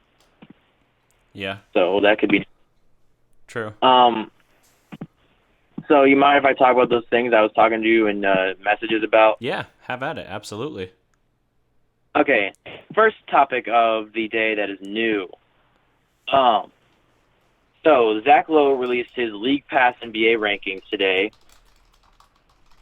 and the Mavs were ranked 17th. Taking a look at their rankings for this year, the Mavs scored exactly 1 more point on his overall calculator thing that he has, where it's like 5 or 6 different categories out of 10. Let me go ahead and read off those. And so one of them was about uniforms. So the Mavs rated really low in that one because they've had the same ones for a really long time. Right. That would be categorized under League Pass minutia, along with commentating. There's also a category called unintentional comedy, which says blame Simmons. Probably alludes to like things that are funny but are really like horrifying to watch if you're an actual fan of the team. Right. Playing style and like the coaching, how quality is the coaching? Do they have an interesting way they play? Like Houston Rockets would score very well in this category. Highlight probability. The Houston Rockets would also score very highly in this category, along with the Warriors. Also, like them being unique. Will you knowing about them like make you like cool or unique? Like because they're not like the Golden State Warriors. So considering all that context, the Mavs are 17th. A little bit of context for a couple of years ago. In 2016-17, the Mavs were 14th, even though they were maybe objectively a worse team because, I mean, they had Andrew Bogut starting at center. So, and Darren Williams was super old starting at point guard, and they were ranked higher. I think it was mostly attributed to Rick Carlisle being a god at that time, whereas now he's not really calling Rick Carlisle a god as much, but I think that's just because we've been tanking for too long. Yeah, no, it's been a minute. I'm kind of surprised Rick has honestly stayed around this long. Yep. So I think it's time to unleash the Carlisle again this year, for sure. Now going past the NBA League Pass rankings, because we've pretty much gone all through that. One other thing is if anybody has heard of this documentary channel, which is incredible, it's called In the Lab. They make these incredible like in-person documentaries where like they get special access to the EuroLeague final, or like some random basketball game, or like some random basketball player, or like they're making videos of them training people because he's a basketball trainer. He went and saw Luka at the Final Four this year in person and recorded a whole bunch of stuff, including him getting his MVP trophy. So it was pretty incredible to watch, and it had like great music. The music was perfect. All of it was just great. And so if you're feeling the need for a little bit of a Luka hype video and also just to look at some of the other things that happened at the EuroLeague Final Four for whatever reason, you can go have some fun. Yeah, no, absolutely. I still need to finish watching that. I started the first few minutes, but got busy with something. But yeah, I definitely have that open in a tab on my browser waiting to finish watching that. Yeah, I mean, we're in peak tension moment right now because we just had that first game and now we had the little taste, and now we have to wait until like Friday, and it's at 6:00 in the morning to watch another Mavs game. So now we're just like waiting. It's very sad. Yeah, it's very exciting at the time. I mean, that's how it goes. Yeah. Yeah. I'm gonna go ahead and open up back to the chat for a second. That would be an interesting thing. It says, Marcus Levy, I think Dirk will stay away for like 2-3 years and come back like Peja on the Kings.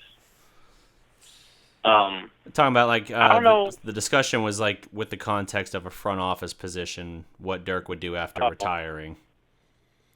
Oh, well, in that context, that would still be interesting. I think what the best context would be is where the Mavs do sign Chris Middleton, and then Dirk says, you know what, we got Chris Middleton, and we got all these other guys, and they're all great together, and DeAndre Jordan is coming back.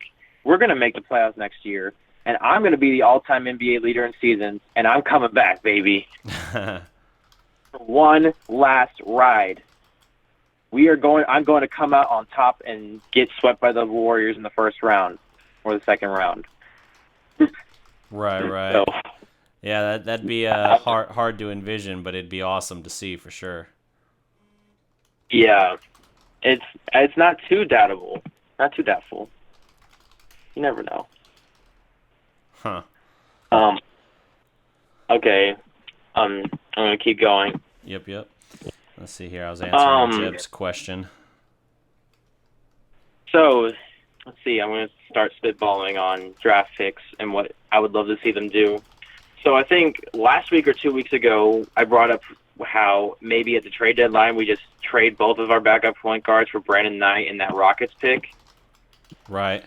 Which would be an interesting move because even then you could still sign Chris Middleton to a max.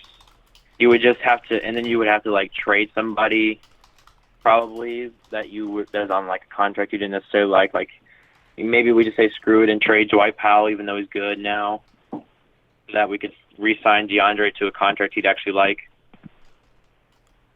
Yeah, I mean that was one of my things when they signed DeAndre. I got that they gave him essentially the money he opted out of with the Clippers and everything, but I kind of view it as, man, I would have if he. I didn't want to give him a 5-year deal. I'll say that. I was afraid of giving him a 5-year deal, but if you were going to give him a short-term deal, I would have said at least go a 2 with the team option on the second year, or even do the player option if you insist on that route. But I don't know. I would have front loaded it and said, okay, you want 23 million on the first year? Sure. Second year might be like 16 million or something though. But I mean, who knows? Who knows how negotiations broke down? Maybe it was important to him and like an unmovable point that he become a free agent again after the year. Who knows? Yeah, I feel like there's always this evil thought in the back of my head that's like DeAndre is coming to 1 year to take advantage of Luka, and he's going to scorn us. Yeah. Well, I mean, it's possible, but I mean, let's see. So free agency was after the draft. So yes, I know that there are teams that are wanting to do it the other way around in the future. I think the Rockets were one of the teams really at the forefront of suggesting that, doing the free agency before the draft, which would make sense because then you know what you have to deal with depending on your departures, you know. But I don't know. Is it possible he does that? Sure. But, I mean, at the same time, if he's a 31-year-old center, he's never been to the finals, I could easily see him. This isn't a guarantee he would go to the finals either, but I could easily see him going to team up with, like, LeBron in LA if that's the case, because LeBron was hell-bent on getting him to Cleveland at the deadline last year, and it just didn't quite happen. So I was a little surprised when he came with us as opposed to going to the Lakers. Keep them in the same city even, you know? Yeah, I think the Lakers were trying to get somebody else or trying to trade for somebody. It was probably money at that point that they couldn't offer any. By the time they had spent all their real money, they couldn't offer anything crazy for DeAndre. And so he's like, all right, I'll do 1 year. Well, I say all right. He literally made his deal at like 1207 or something like that. So can't really project it that way. He made his deal at 1207 for the Mavs for 1 year, 22.9 million, which is effectively everything he would have gotten with the Clippers. Of course, we don't have a in-state income tax or anything like that, so as a result, he's effectively keeping more of his money. But I don't know. I hope he stays. I hope he's good for them, and then he stays around a couple more years. But we'll just have to see. He might do that. He might raise his value and then go bounce to a contender. Yeah, especially because since DeMarcus Cousins is only on a 1 year contract, what if DeAndre's just like, you know what? I'm going to the Warriors. It's possible. I would hate that so much. Okay, so here's another thing I just wanted to point out. If we had traded for DeAndre instead of signed him to this 1 year deal, there would have been a 15% trade kicker.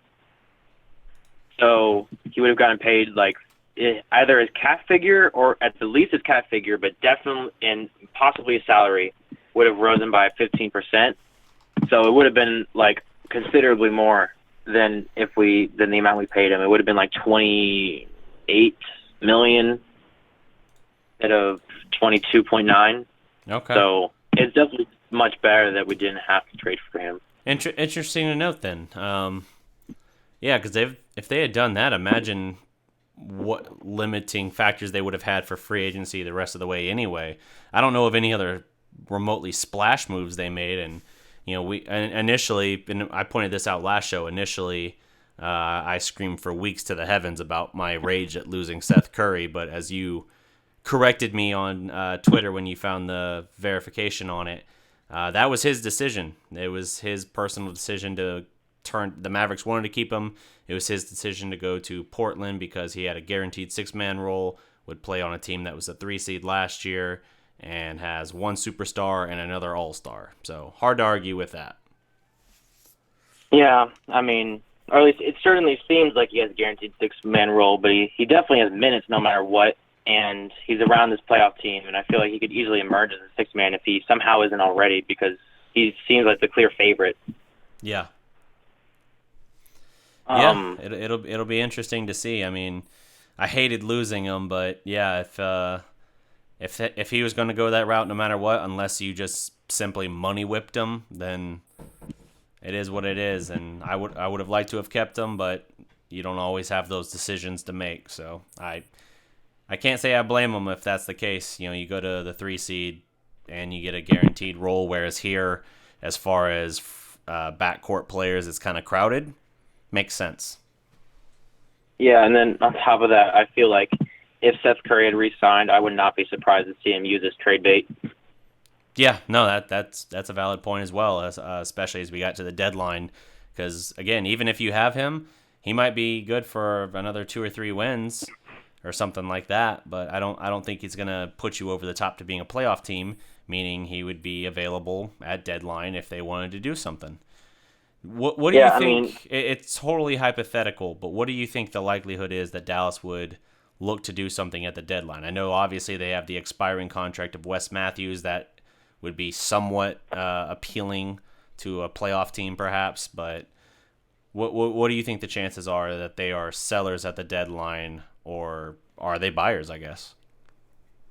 The only way they're buyers is if Luka becomes this godly, demigod beyond we could ever possibly dream of him being in his rookie season. Mm-hmm. That's the only way they're buying for me, unless they're buying wings. Yeah. Outside of that, Wes Matthews just seems like the clear candidate every single year, and at this point, it's now or never. So, honestly, if he ends up in Houston at the deadline, I wouldn't be surprised. Or he ends up on some other team lacking wings, I wouldn't be surprised. Maybe Minnesota calls and just says, you know what, we'll send you somebody for Wes Matthews, because it won't be Jimmy Butler. But we'll send you somebody for Wes Matthews because we need bench veteran wings who are cool. And that's kind of what Wes Matthews is at this point. And then the other clear candidates are obviously the 2 expiring point guards in Mr. Harris and Mr. Barea. If both JJ and Devin got traded at the deadline for somebody, maybe a contract and a pick, maybe another flyer wing and a second rounder, I would be less than surprised for sure. Yeah. We got Sonny asking, do you think Dennis Smith could be most improved player this year? I mean, at a certain point, when you're talking about second-year point guards, sure, Dennis Smith Jr. could be the most improved player. His efficiency could certainly take a step up just by the additions. Not only his own development being year 2 and being more ready for it, the game and everything, and there's no adjustment period really, but you also add in Luka Doncic and how he can alleviate some pressure, how DeAndre Jordan can alleviate some pressure. If you look at those elements, it seems like his own efficiency should improve feasibly, whether it be his assists, whether it be his shooting percentage, things like that. Obviously, there are aspects that are still a little bit on himself more so, like 3-point percentage, but even then, Luka could find him for some cleaner looks. Yeah, I mean, Dennis probably will improve in things like efficiency. He might even improve his volume a little bit, but there's some candidates out there that are clearly going to be more involved and are going to take more shots and could easily have an avenue to gain more efficiency and have a good system with their coach. There's a couple guys I could really see doing that this year. Mm-hmm. A couple of them I really like. One of them is based purely on talent grades, and that would be Taurean Prince. If Lloyd Pierce is a good coach, we don't know if he's a good coach. We'll see. So if Lloyd Pierce is a good coach, watch out for Taurean Prince, because I think he has a lot of promise. But at the same time, Atlanta is kind of burning up right now. We don't really know what's going to go on in Atlanta. Yeah. Miles Turner is always going to be that guy. He's going to be can he be the most improved player this year? Can he not be the most improved player this year? Right. Or, Nick Jokic seems like a great candidate this year because now Millsap's going to be around, and their team's got 1 year better, and they have Isaiah Thomas now. So they have some of this extra talent that can really help Jokic stand out even more than he already does. And maybe Jokic takes the extra step in scoring because he's in that 4th year, and that 4th year is one of those years where breakout player can really happen. Mm-hmm. So those are some of my favorites. But Dennis, if he becomes that second-year guard that explodes, It definitely has happened before. So it's definitely within the realm of possibility.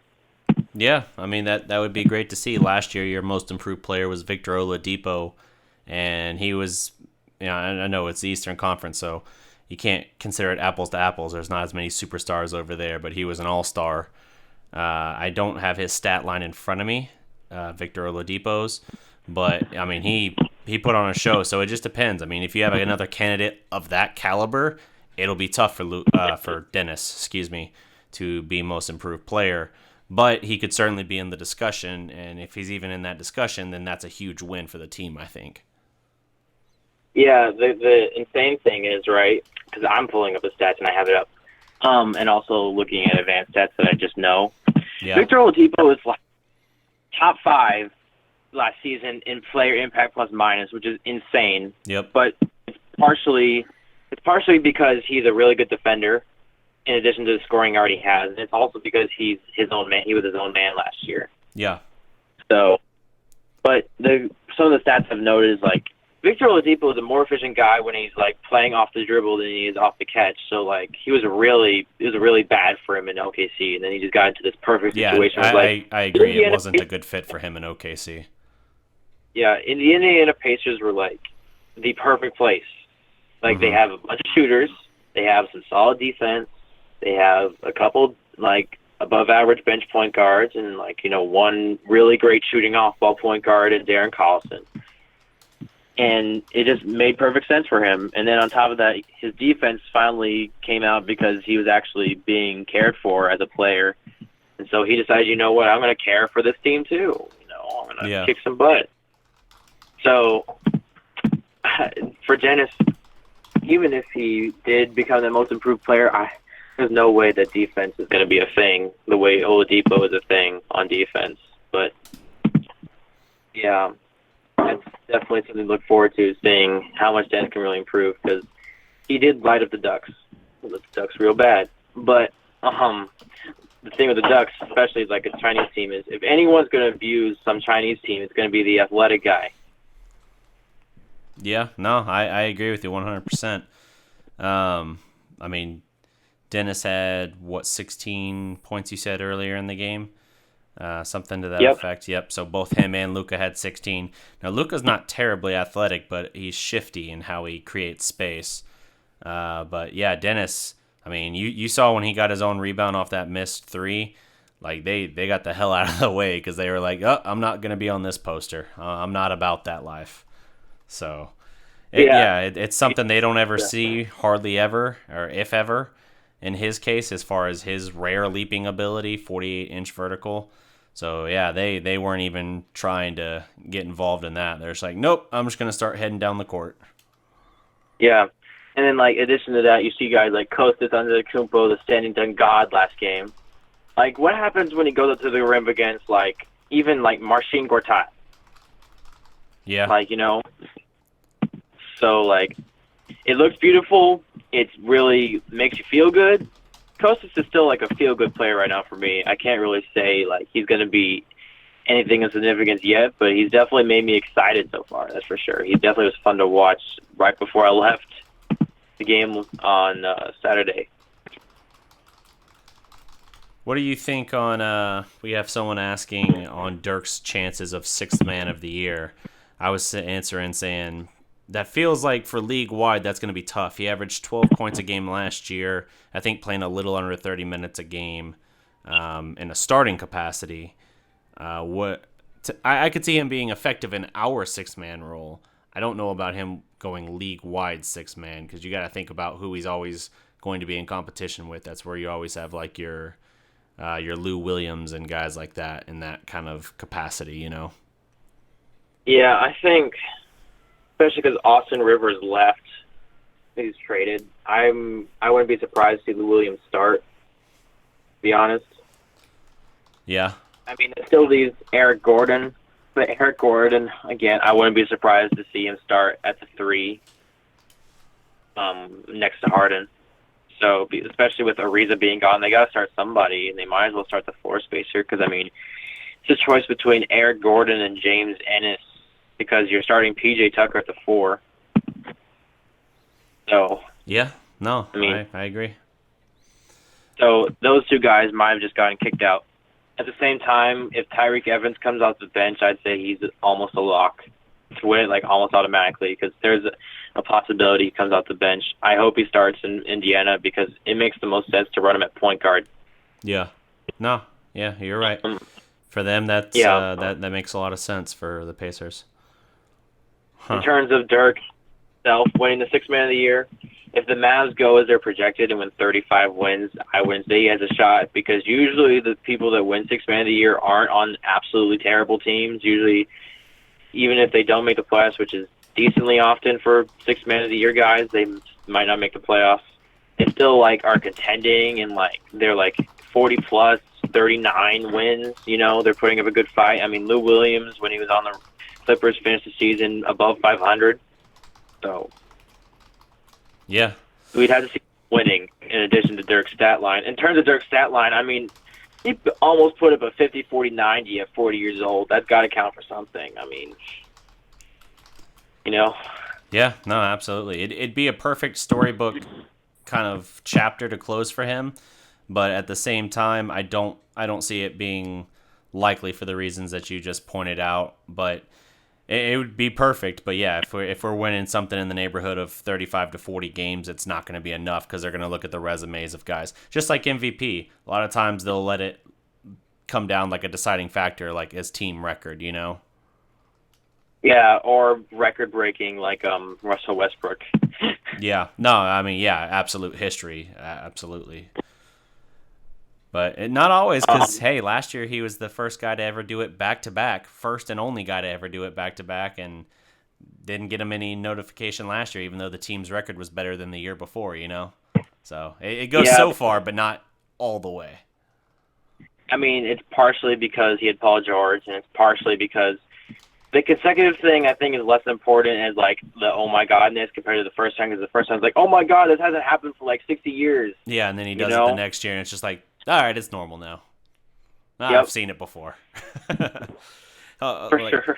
That's the thing. People are like, whatever. He had 42 of these last year. Like, that doesn't mean it's less impressive this year. Yeah, I mean, that's impressive, but what's not is Russell Westbrook is like what I would call the most frustrating player in the NBA. Oh, no doubt. So yeah, I say that as a Thunder fan, even as a Thunder and Mav fan. Yeah, like I don't even like Russell Westbrook.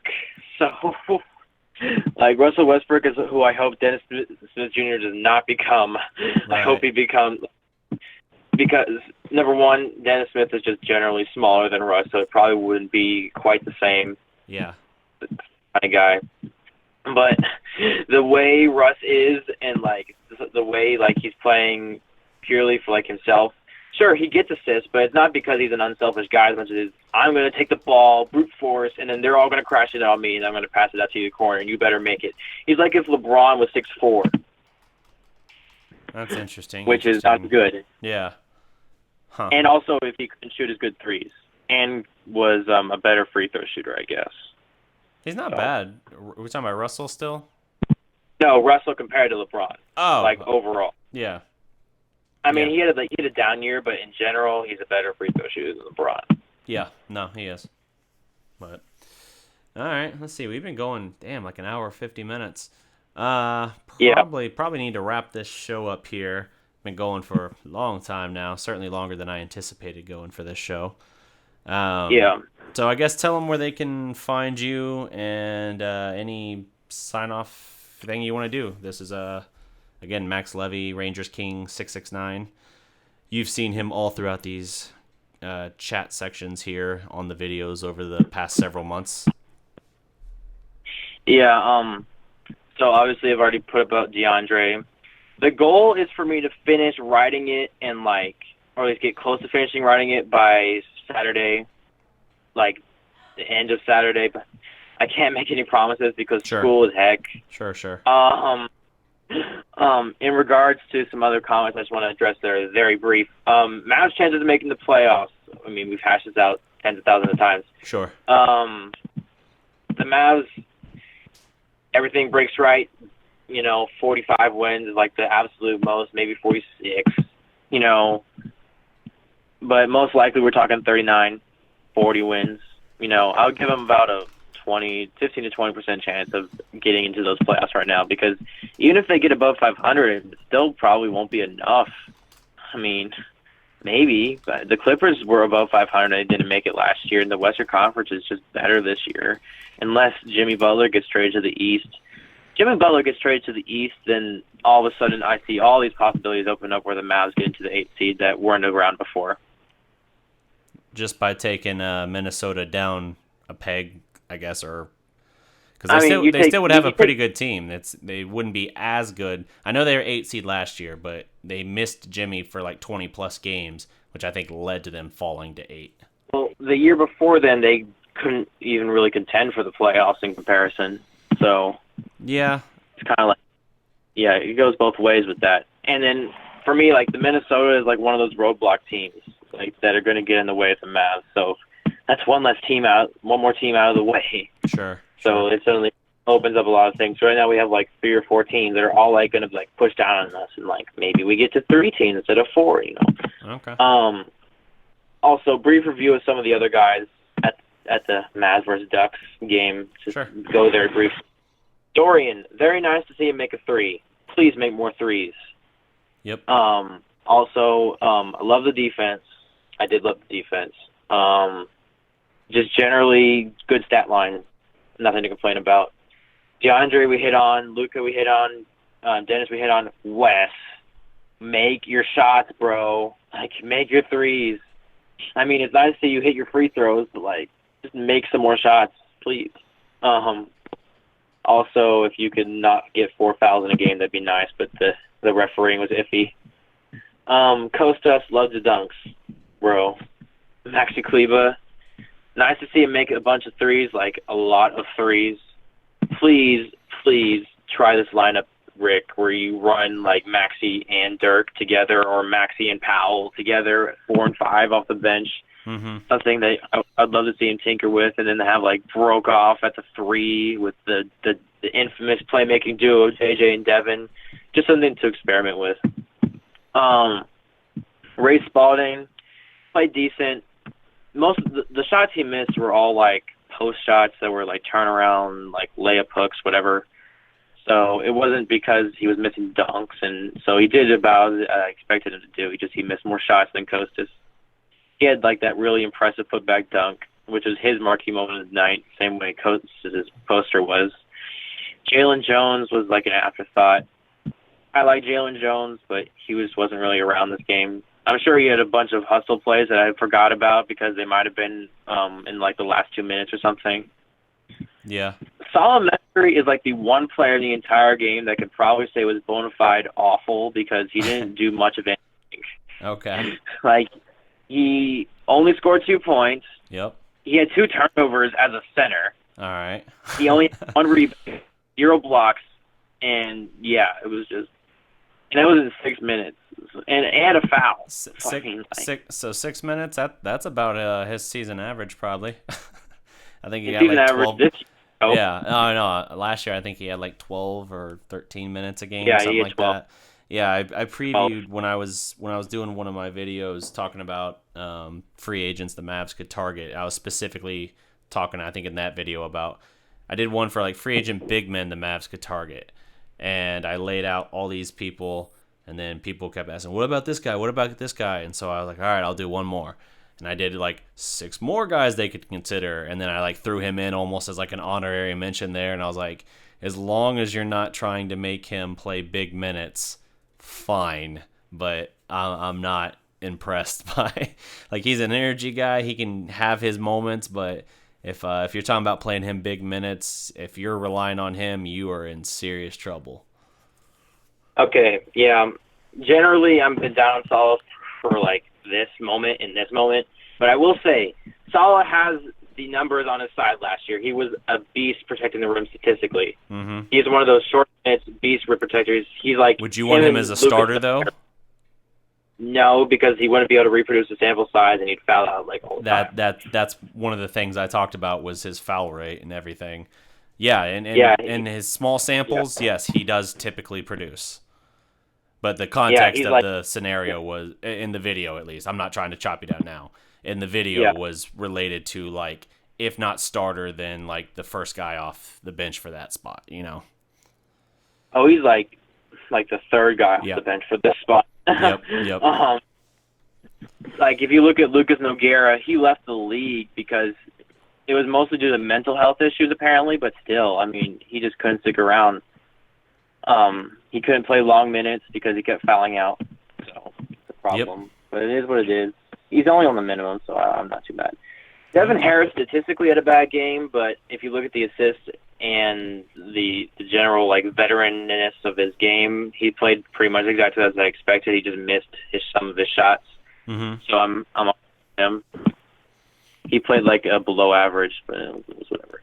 Cody Miller-McIntyre. Can I just skip Cody Miller-McIntyre? No.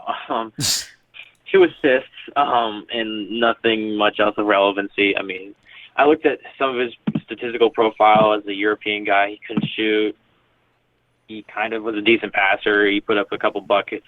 Like, yeah, this guy isn't much of anything. Like, the only reason I think he's even on there, like, in terms of an NBA context, is like maybe he can be that. Maybe he's a really tough guy who, like, challenges people and, like, is very demanding physically with other players. So maybe that's the reason why. Okay. Like, you always see these random guards that, like, make no sense in the Mavs training camp roster. Last year it was Malik Waynes, for example. The fact that I remember his name should tell you something about, like, my thoughts right now. It's so sad. Yeah. Jalen Brunson made some threes, didn't do so well outside of his threes, but made some threes, did some assists, did some nice things. Ryan Brokoff hit him in the corner once. That was really beautiful. It was a no-look pass. I loved it. Yep. Going to Daryl Macon. Daryl Macon I've seen compared as a very similar player to Aaron Holiday. So when Aaron Holiday was a first-round pick, so I was very intrigued by him as a concept, as a player. So actually we picked him up on a two-way, a guy that might be a first-round level talent. And he certainly didn't disappoint in terms of just he did everything right. He got a bunch of assists. He only had a couple turnovers. Actually, he had no turnovers. There was a couple fouls, excuse me. I saw him make that 1-3 that was also off a Brokoff pass. That was nice. He got a couple assists to Brokoff. He got one of those assists on a Costas dunk. He just generally played pretty nice. I have nothing to complain about with him. I just want to see him in more minutes now because he's enticing a little. If anybody's going to replace your boy Seth Curry, look at Daryl Macon, okay? He's bigger, and he has a lot of those things that you might like. Okay. Interesting. I'll have to keep an eye out for him for sure. I don't want to give too many more takes until I actually scout him. But that's just what I've heard and some of the things I've seen. Also, he shot like 36% from NBA range in college. That's a cool thing. Yeah. Finally, Senor Brokoff. Oh, yes. Exactly what I wanted to see. He did exactly what I wanted to see. Made a pair of threes, didn't take any other shot other than threes, didn't turn the ball over, had a couple of assists, a couple of rebounds, just did everything I wanted to see, didn't get humiliated on defense, everything I wanted to see. That was beautiful. And I told Ryan as such, and he responded saying, yeah, I felt pretty good out there. Because, yes, you can DM Ryan on Twitter. Please don't spam him. He's a very nice guy. Yeah, no, don't do that for sure. That's pretty much everything from the game, except for Luka getting humiliated on defense a couple times because he was looking for a pass from the opponent going a different direction than it actually went, so he ended up like looking stupid. Yeah. Outside of that, that's pretty much everything that happened in that game. Screw Justin Hamilton for being stupid with free throws. He's like Dwayne Wade of this game. Dwayne Wade. Right. Anyway, that's everything for that game. DeAndre report coming. Not official, but it's coming eventually, and I'm desperately trying to get it out by the end of this week, but I can't promise it. Sure. Preseason game on Saturday, Friday. We're about to find out together. The game is this Friday at 6:30 a.m. versus the 76ers, so get your coffee. Yeah. Don't know how much of that one I'll be able to catch before I got to head to my day job, but I will certainly try to follow it as much as possible. But, yeah, no, definitely. They got back-to-back against the 76ers, I believe, in the preseason. Yep. In China. So It's not two back. different cities. Yeah, it's not back-to-back. But Well, yeah, they're not playing back-to-back, like not days, but 2 straight games with the 76ers. Could you imagine if they had to play a back-to-back in China? Oh, I'd be confused by a it'd be horrible. back-to-back in the preseason, to be honest. Yeah, but add China into there. Yeah. You guys fly overseas, and with all the time change, and they get to fly from like Shanghai to like Shenzhen. Yep. Ugh. Yep. Okay. So Cool. I guess for you that, and for anyone who has to go to work, it's probably a good radio game if you're really desperate. Like just pull up the radio on the phone app. Right. That's pretty much everything. Hornets game is the last game of the preseason, October 12th, which is next week on Friday, but we're not going to worry about that for now. Yeah. Love to see Luka play a real NBA team on a real NBA team because it hasn't happened yet and it needs to happen. Yeah, we'll get a good look at him versus actual NBA level talent when they play the 76ers twice in China. So. Yep. All right. I guess you want to plug your Twitter handle at RangersKing669. Indeed, no cap. Yep. I'm excited about a couple things going on Twitter related with some events I've seen coming up that I might be able to go to that cost some amount of money, but I'm willing to make it happen. This is scouting events I'm really excited about. So very nice. We'll see what happens in that regard. So very nice. That's pretty much everything. Well, thanks for Chris. I'm sorry. Are you going to take the last questions? Do we have a? Do we? Oh, let's see. So if you guys in the comments, I'll take 3 more questions. Yeah. And then we'll wrap this up because we've been going north of 2 hours at this point. So. Sorry. No, you're good. You're good. So if you guys got, I'll take the next 3 questions, and then we'll wrap this thing up. Let me see. I actually want to test something real quick. You're on the line. Tell me if the screen might fade black for just a moment, but it should on the stream side be actually playing a clip. Let me know if it's playing. If it's playing, it's test footage from my Mavs 2006 retrospective I started filming. So let me know if this plays. If not, I'll have to figure it out and just run it on another stream. Mic check 2 1. It's playing. It's just not full screen. Promotional consideration paid for by the following. Hold on. It might take a second to pop up between us on the phone, so hold on. Okay, about 10 more seconds. 10, 9, 8, 7, 6, 5, 4, 3, 2, 1. Yeah, it still hasn't popped up. Wait, now it is. Yes. Hold on, let me hear it. Phantom of the Finals.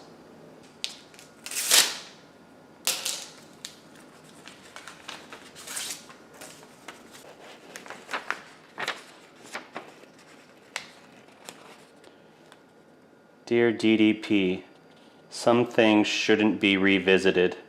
The past is best left in the past. Do not revisit the 2006 Dallas Mavericks. Stop. The finals were a fix. Stop. What is this, a telegram? Heed this warning or face the consequences. Stop. Yours truly, the Phantom. P.S. Love your show. Okay, that's the weirdest fan comment I've ever gotten.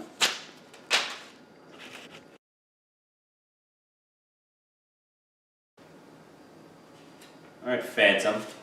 You want to go? You want to do this? Fine. Let's do this. Game on, bitch.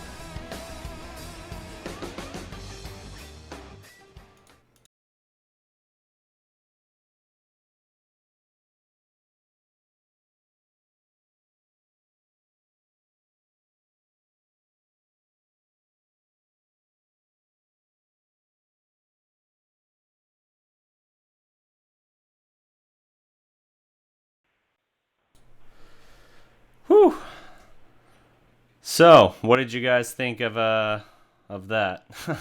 You still on the phone, Max? Yeah, I think I saw some of that on your Insta. You probably saw the shirt slap. That was a last minute effect thing.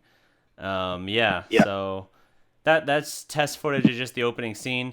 Some of that it's me working at basically trying to film all of this by myself. So like the over the shoulder shot's not even centered on the letter like the way I wanted it to. But it's just trying to get kind of the concept of what I want to do down. And if I can figure out someone to basically run cameraman for me and all that, then I'll be set. But there's going to be a lot involved with that. So that's a special treat to you guys there. Initially, for the first week, I only put that out for the 3 patrons for the Dallas Prospect who have kind of made that possible. So that's David Harper, Sean Henniger, I believe his name is, and Brett Bender. Brett, I don't see him in the comments this time, but he's always on top of Mavs content that we put out usually. So, I'm going to keep working on that, just show you guys a peek of what I've been up to on that. And there's a lot more, but that's just the test footage that I just made into like a preview of sorts, just to give an idea of kind of what we're working on. But, Ooh. Yeah. Exciting. Yep. I'm excited. I wanted a chance to kind of blend a little bit of comedy with the actual sports analysis and everything. So you'll get moments where I'm actually talking about the season or a particular playoff matchup where I'll have like a special guest talking about that. For instance, when I get to the second round of the playoffs and they're playing the Spurs, I'll probably talk with Ari Timken of 105.3 The Fan, formerly of ESPN San Antonio, to talk about that. And there'll be a little bit of Mavs Spurs banter back and forth between us as well, since he's a Spurs guy. But a lot of good stuff like that I've written in there as well, and it's a fun project. It's ambitious just because I haven't done it, but if I can get these down and crank one of these out per month on whether it be Mavericks or Cowboys or whatever, just one of these retrospectives that can work a little bit with some script writing, work in a little bit of my personality, my original touch I can add to it, then I'll be thrilled. But okay, that's good. Yep. One other thing I want to point out, just a guy that you might want to talk to because he talked to another guy. Mike Frailer, Forgotten Mavs? Yes.